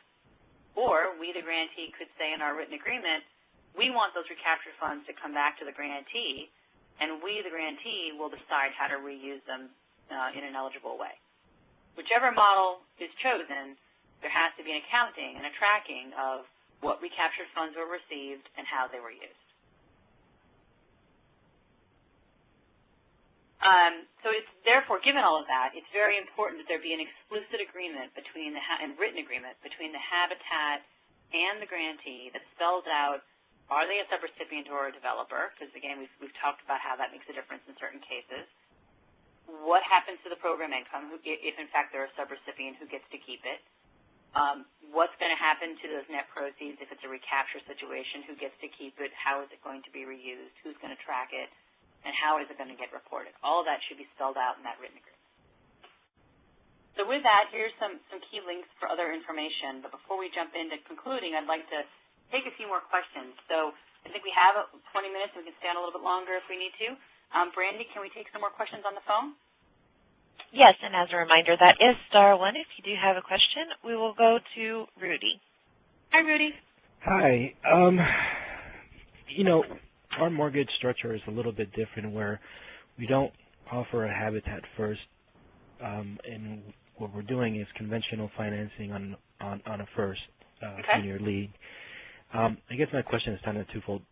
When the sale occurs, that money that comes back from the first, because another entity is funding the deal, is that subject to recapture as well? So are you talking about a sale during the affordability period or the original sale? The original sale. Okay. So you've got construction financing in the deal, and then you have a permanent private mortgage that takes it out, right? Right. Okay. So in that instance, all that private money has nothing to do with recapture. It's only the portion of the investment that was NSP. So in our examples are a little bit different. Let's say we bought a house for $200 and we spent $50, and we bought the house with NSP money and developed it with NSP money. So you have $200,000 of NSP in it? Yeah, typically. Okay. So that's kind of a typical. But you've got 100% of the construction cost is NSP, construction and acquisition. Yeah, probably. Okay, that's fine. Okay, and now we sell the home. We get 100 conventional loan. The difference would be a soft second.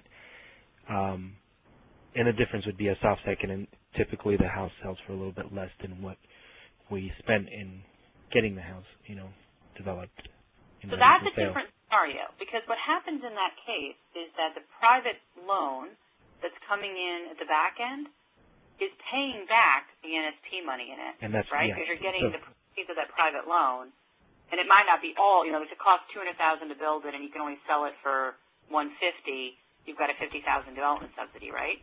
But the private mortgage is going to be $150,000, let's say. Yeah. Is that the scenario you're talking about, roughly? Yeah, that's exactly what. So I guess the question is, then it is reducing the amount of NSP money that we can recapture. Exactly. Right. Yeah. So what's happening in that case is that in that instance, if the value is $150,000 and we're getting a private mortgage, let's assume that there's no write-down. Let's say we just sell it for $150,000, and the NSP went into the construction. And we have a private mortgage for, in my example, the $150,000, which is the value. The question is, and we're paying back, we're using that private mortgage to pay back the $150,000 of NSP money that's not the development subsidy. The question would be, where's the direct home buyer subsidy? Right. In that example, there isn't. There isn't. And so in that case, where you've got 100% private financing and there's nothing that's subsidizing the home buyer directly, you would have to do resale. Right, we would have to, but there's going to be a soft second though, right? Okay, so now remember the debt can't exceed the value, right? Right. So what we'd have to do is private mortgage for less than the value. Right. Our soft second would make up the difference. But the value is Right. $150, and the private mortgage is $120, and our soft second is for $30, right? Mm-hmm. Good so far? Yeah. Okay. Yeah. So that $30,000 is now a direct home buyer subsidy, right? Because we're going to take a note for that $30,000 soft second, and we base the recapture amount on that $30,000. Okay. Now, with that recapture amount and the affordability period, that's only if we want to forgive something after that period, right? It really doesn't matter. If we have a note that's due on sale, whatever, then we've adhered to the affordability period regardless. The terms of that note don't matter. You could do forgivable, you could do deferred, you could have it amortized, but the key is that you have a $30,000 note with that buyer. Right, but what's the point of having an affordability period on a recapture mechanism when you're recapturing the full amount? You're right? Well, that's a philosophical thing. There are some grantees who believe, we got you in a house that cost us $200,000 to build, and that you got and you only had to get a $120,000 private mortgage on, and so we enabled you to get in a decent standard house, and therefore we want our money back. That's a policy call. Okay. Does that help? Yeah. Okay, terrific. All right, our next caller, Brandy? And at this time, there are no further callers in the queue. Okay, so we had a bunch of questions queued up, so I'm going to go ahead and go to the next of our questions.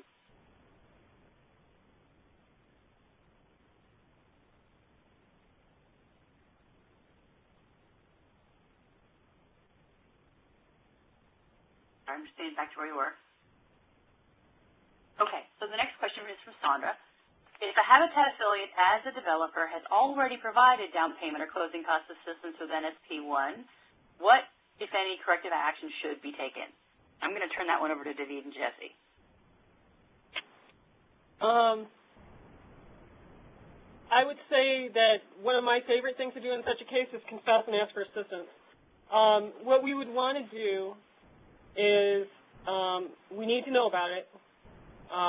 Burying these things just results in bigger problems, and besides, we have more options than the auditors. All the auditors can do is say, hey, pay it back. We can say, we look at every case like that under another CDBG regulation, 570.900 in that series, and what we do is look to try to stop it happening again, to prevent it happening again, to stop it if it's not a completed thing, and then we look to see if there's anything to mitigate. So if there was a reasonable amount of activity that went to a qualified homeowner, and everybody understands, there's documentation of where the money went, it didn't just disappear into the developer's pocket, then we don't have to ask for the money back. We need to just take care of the stop and prevent steps. So I would say the very first thing you should do is get in touch with your HUD rep, tell them what happened, and show them that you've taken care of stopping it and preventing it happening again. Okay, good advice. And we will probably have to make a finding in order to document that there was a violation, but we will close it based on what you've already done most of the time. And this is all contingent on being able to show where the money went, and that it was, to a qualified person who would have gotten it if you were a subrecipient. Great. Okay, good. So it sounds like it's something that could be worked out in partnership with the field office. Yes, and if the field offices have any questions about it, they should talk to John and David. Great. Okay, so Niraj's question is, what are the mechanisms of enforcing the resale restrictions? In determining affordability, do we take into account the family size for the particular income group or not? And then the third question is, under recapture, what happens to the amount recaptured? So let's go through these one by one. The mechanisms for enforcing resale are either a land covenant or a deed restriction, so it's going to run with the land, and it'll show up if there's any sale or title search or any of that kind of stuff. The second question, do we take into account family size for income group or not? Not for the purposes of determining resale recapture, but we do certainly take it into account when we look at determining whether they're an eligible buyer or not. So the income limits for HUD are of course, distributed by family size. Now, I think you might be asking, and what about when we look at affordability in a resale situation, where I said it has to be affordable? I think you could decide as a procedural matter that you want to define affordable by family size. I think that it might be making your life pretty difficult and more complicated than it has to be. I think you could just say, for an average family that earns, 80% of AMI, what can they afford? I think that would be a sufficient way of looking at affordability. The third question was, under recapture, what happens if they're not recaptured? Well, as we just said, you can either stay with the habitat and get reused for another eligible NSP activity, or the grantee could decide that it gets paid back to it, and then the grantee goes ahead and reuses it for another eligible NSP activity. So either way, it would be spelled out in that written agreement between the two parties. Okay, question from Agnes. Based on earlier HUD guidance, we were told that subsequent sales did not have to be at the same income level as long as it did not exceed 120% income limit. Property restrictions for sales were done based on that guidance. So again, remember that this restriction on who you can resell it to is only for a resale, not for recapture. So for recapture, you can sell it to anybody, not even at 120. You can sell it to anybody you want to under recapture, as long as you get the money back. For resale, I believe it has always been HUD policy, but Jesse, you can correct me if I'm wrong, that LH25 units get sold to very low-income households, and older units go up to 120. That's right, Marsha. That statement is actually made in the notice. Yes, I believe so. Yeah. So unfortunately, that's always been the policy. So if unfortunately you didn't put those restrictions in, if you were counting it against the 25% set aside as a very low-income unit, you ought to go back and make that correction. Okay, our next question comes from Mark. And the value of volunteer labor be considered leverage funds since you listed it as part of the construction financing going into a project in an early slide. So in other words, when you're looking at the total sort of habitat investment, I think is what Mark might be asking. For the purposes of resale recapture, it doesn't matter because what matters is what ends up getting mortgaged. So while the volunteer labor will have helped in terms of covering part of the total development cost, it's irrelevant. What's relevant is what amount is Habitat going to lien the property for at the back end, if we're looking at recapture anyway, so that what portion of the mortgage is Habitat as opposed to what portion of the mortgage is NSP. It doesn't really matter how we got to that Habitat mortgage for the purposes of recapture. Now, again, remember, for resale, again, wouldn't be relevant at all because resale is totally based upon the NSP investment, not the volunteer labor investment. Marsha, I just want to add a comment. I think one of the things that they're thinking about when they're talking about leveraged funds here was the requirement in the NSP2 NOFA when we initially said that one of the elements that grantees were selected on was based on the percentage of funds or the amount of funds that they were able to leverage. And in this case, if that is what the person's referring to here, we would count a volunteer labor for those laborers that are skilled, that can, maybe it's an attorney, it's a carpenter, it's a plumber, where we have good information on what their wages could be calculated to be. But for unskilled labor, we wouldn't include that in terms of meeting that requirement. The NSP2 application leverage requirement. Yeah, and they need to be providing a service based on their skills. Got it. Okay, great. All right, so the next question comes from Carolyn. What if the development cost is less than the fair market value? What should the sale price be based on?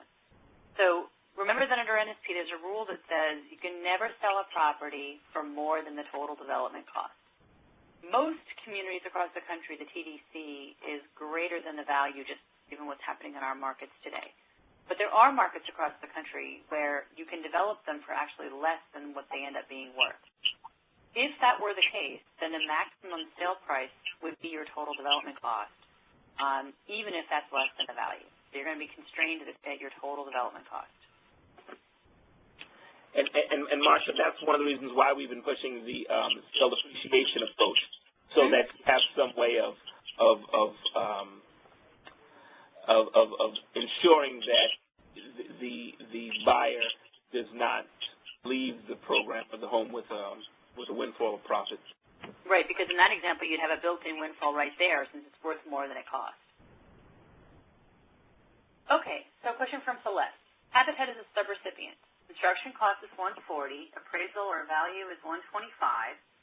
NSP contributed $35 to the construction cost, and Habitat carried the rest.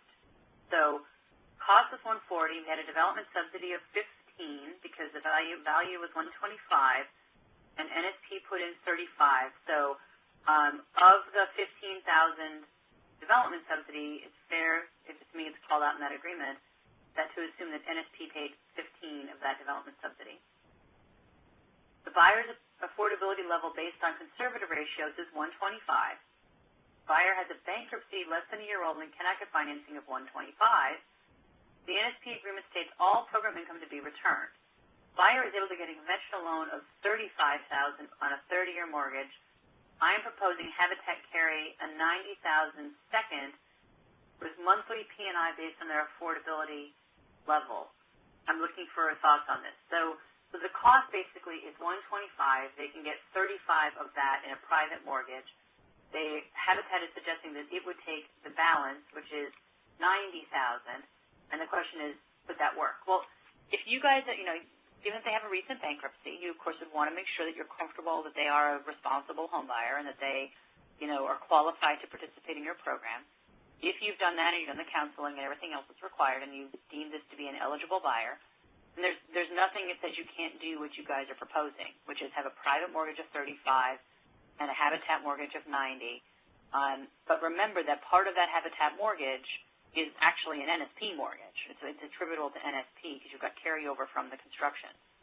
So you could either, within the $90,000 Habitat mortgage, I think, I could subsidy again here. I think you have $20,000 of NSP that stayed in this deal. So of the $90,000 Habitat mortgage, $20,000 is NSP and $70,000 is really Habitat. So you could do this, and you could have one mortgage for the $90,000 in second position with Habitat, or if you wanted to make it a little cleaner for tracking purposes, you could have a $35,000 first, a $70,000 Habitat second, and a $20,000 NSP third. And then when it came time to do recapture, you would be looking at recapturing the $20,000 of NSP money that stayed in this deal, rolled over to this home buyer, and you'd recapture the net proceeds based on the $20,000. So you could do it either way.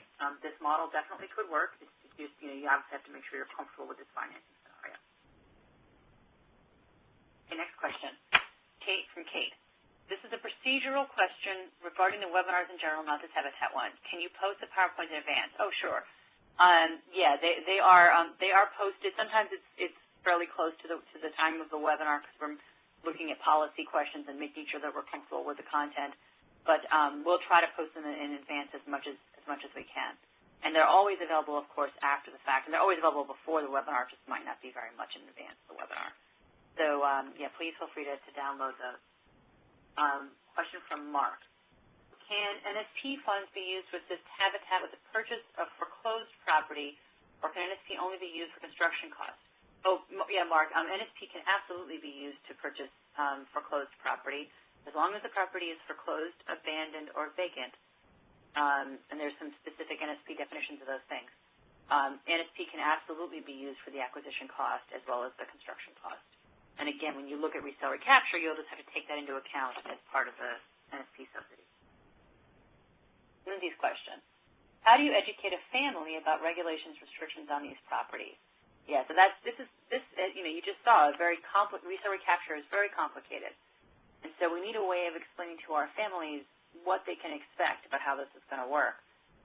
There are some grantees who've done a really good job of writing simple explanations of this. So you might try talking to some of the associations, NCDA, COSCA, NCSHA, some of those, and network with your colleagues across the country to get some of those very simple, sort of 1 or 2 pager explanations of resale recapture. There also are some grantees who include this kind of information in their required counseling provision. So, under NSP, there's a required counseling provision for the buyers. This could be a module within that counseling curriculum, so that helps as well. And then finally, I think it is important to write the agreement with the buyer in a very non-legalistic, but yet enforceable, of course, way, so that the average person can read and understand what they're getting into. Or if your lawyers feel like you have to have that complicated legal language in there, then at least an overlay page or a transmittal page that summarizes it in a very simple way. And then sitting down with that home buyer and explaining all of these various requirements is important. And again, I encourage you to network with your colleagues because I think everybody has struggled with that. Okay, from Kristen. We're using a 15-year resale restriction to meet the affordability requirements. Several of our buyers also apply to participating jurisdiction for down payment assistance, which is funded with CDBG and home funds. PJ provides the down payment assistance in the form of a forgivable loan, and the PJ uses a recapture instrument. What should we do in these cases where we're using resale and the PJ is using recapture? So, John Lazick and I have talked about this, and there actually is a brand new guidebook out. It was just published last week, and it's on the NSP website if you go under resources, and it's about putting home and NSP together. And in that brand new guidebook, it pretty clearly says you really should not mix together resale and recapture in the same unit, even if one is home and the other is NSP, because it's truthfully not fair to the buyer. And the requirements of resale where you have to sell at an affordable price mean there may not be anything left to recapture, so it kind of negates itself. So ideally, you really shouldn't be putting these resale and recapture restriction on the property.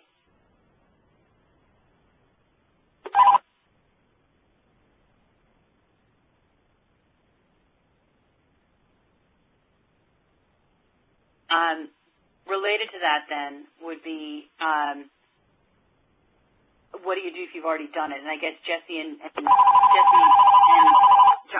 David, do you have thoughts about what do they do if they've already done this? If they've already commingled recapture and reallocation. Yes. In that case, you'd want to consult your HUD rep again and work with us to unravel it, right? Every case will be different, so I don't think there's a one-size-fits-all here.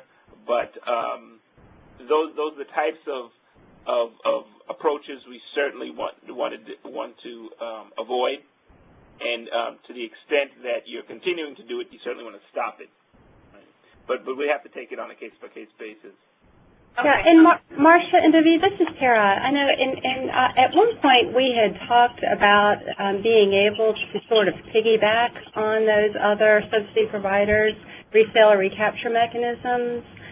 Do you have any further guidance about that? I know it may be easier when the other subsidy provider is using resale, whereas in this case they're using recapture. But if that's an option, I know, we, of course, at HFHI and through our developers would be responsible for the monitoring and tracking of that. But is that a viable alternative? Well, when you say piggyback, do you mean just use the same mechanism, the very same? Rather than doubling up, right? I'm sorry? Tara, when you say piggyback, what do you mean by piggyback? Yeah, just rely on the fact that there is another long-term affordability mechanism out there on this project, on this unit, so that the Habitat developer wouldn't actually be required to impose an additional requirement. Yeah, David, I'd let you jump in here, but I don't think that would be sufficient for NSP compliance. I think you have to have an NSP affordability period, which could run concurrently and be the exact same mechanism as the home. Let's say that home was doing recapture and it was a 10-year home affordability period. You could have a 10-year NSP period, but I think you have to have some mechanism for recapturing the NSP portion of the investment, which may be more or less than the home portion of the investment, let's say. And so I think you really would have to record two different recapture agreements. But, David, what do you think? Yeah, no, I'd say the same thing. I mean, piggybacking from the standpoint of not adding on additional time is one thing, but from a legal perspective, you want to protect the NSP investment that was made in the property, which is why you want to record the covenant on the property. Sure. So would the answer be different if there was a resale restriction, since that's really protecting the unit itself and not the funds? Yeah, I mean, I think it could be different. I think if you wrote the resale restriction and you recorded it such that it talked about compliance with both the home rules and the NSP rules, and assuming those rules work the same, depending on how the PJ and the NSP grantee implemented the resale, because they might not have had the same exact rules. But assuming that those rules were the same, I think I would say that on a resale, you could have a combined restriction as long as you met the rules of both programs. What do you think, David? Yeah, no, that makes perfect sense, yeah. Okay. All right, so a question from Aaron. We just have a couple more minutes left. So from Aaron, the question is, if a transfer occurs from parent to child due to death, and the child cannot come to the lump sum payment to cover NSP subsidy, what options should we provide for? Okay.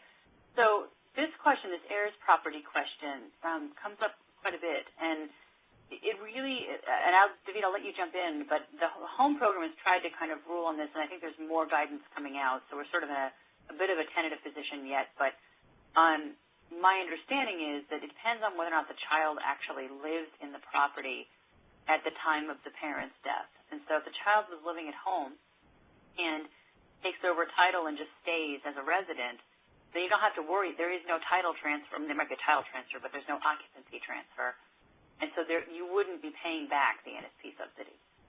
If, however, the child is not an occupant of the home and the title is going to transfer to them and they're now going to move in to the NSP unit, there you really would have a recapture scenario, and you'd have to look at figuring out, what the sale price is, because remember, net proceeds are related to the sale price, right? And therefore, what reasonably can be recaptured in that scenario. Or, of course, if you're under resale, the hope is that the child is still income qualified. What do you think, David, on that? No, I think that makes sense. We haven't dealt with that issue as much, so we don't have anything written up on it. And again, I think that that's sort of a tentative answer, and I think that there's more. I believe that the new proposed home rule kind of deals a little bit with this issue, and there's more guidance coming, so watch for that. Carl's question, mortgage payments are interest-free, but still our program income and charter pledges use of proceeds to application for continuing to very low-income housing in the city. Habitat is to recapture. Due to restricted covenant releases Habitat. Are we okay? We do not allow resale. Okay, well, I think what Carl might be saying is that they're recapturing the program income, but they don't have a formal recapture provision, if I'm understanding Carl's question correctly. And if that's the case, then no, you're not okay. You do have to actually have a formal recapture provision and track those recaptured funds, even if you're getting interest-free program income payments, which is great, and that's a good thing, but you still have to deal with recapture in the event of a sale during the affordability period. If I'm understanding Carl's question correctly, I believe that's the answer, but Carl, if I didn't read your question correctly or understand it, please feel free to call in or write back in. The next question comes from Kathy. When a home is sold for total development costs, less than fair market value, and is subject to recapture, where do you put the mortgage on the HUD warrant 1 for the original buyer? I.e., the TDC is $100,000, the fair market value is $115,000, the sale price is $100,000. Where should the $15,000 difference be reflected on the HUD 1? So it's not. What would happen in your case is if the TDC is $100,000, then the sale price is $100,000, and that's what's reflected on the HUD 1. The $15,000 difference between the value and the price is reflected nowhere. It's off the books because the TDC was lower than the value. The price has to be $100,000. Hopefully that helps, Kathy. Next question is from Latoya. Can the recapture provision still be used if the direct subsidy to the home buyer was not provided with NSP funds, but from a soft second from the Federal Home Loan Bank, no. If the home buyer subsidy is coming from anything but NSP, you're going to have to use Resale. In order to be able to use Recapture, there must be a direct subsidy that is an NSP direct subsidy to the buyer. Federal Home Loan Bank, Habitat money itself, none of that counts. Okay, question from Laura, and I think we'll call this our last question. Question about program income. We're a local agency which receives NSP funding from a state agency. The local Habitat is a subrecipient of ours. The state agency would not allow us to classify them as a developer. We provide them funding to rehab their foreclosed properties. The state agency requires us to recoup the program income. Not sure how to determine what portion of the monthly payment is considered to be program income.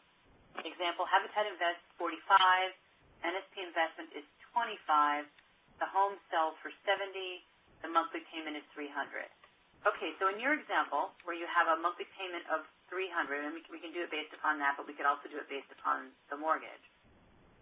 We have a $70,000 sale price, of which 45 is Habitat and 25 is NSP. So I'll grab my trusty calculator here. So what we would do is we would take 25, which is NSP, divided by 70,000, which is the total.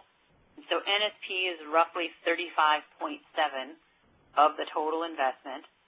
Therefore, of your monthly payment of $300,000, 35.7% is NSP program income. So again, it's coming back to a subrecipient. Oh yeah, the monthly payment is $300, right?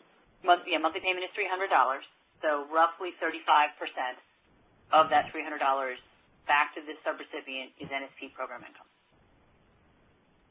So hopefully that helps, Laura.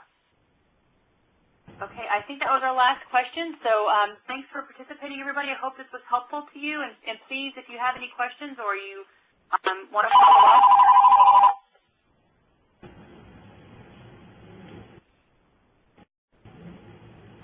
please go on to the NSP Ask a Question box and submit any questions that you have. And with that, I'm going to turn it over to David for our closeout.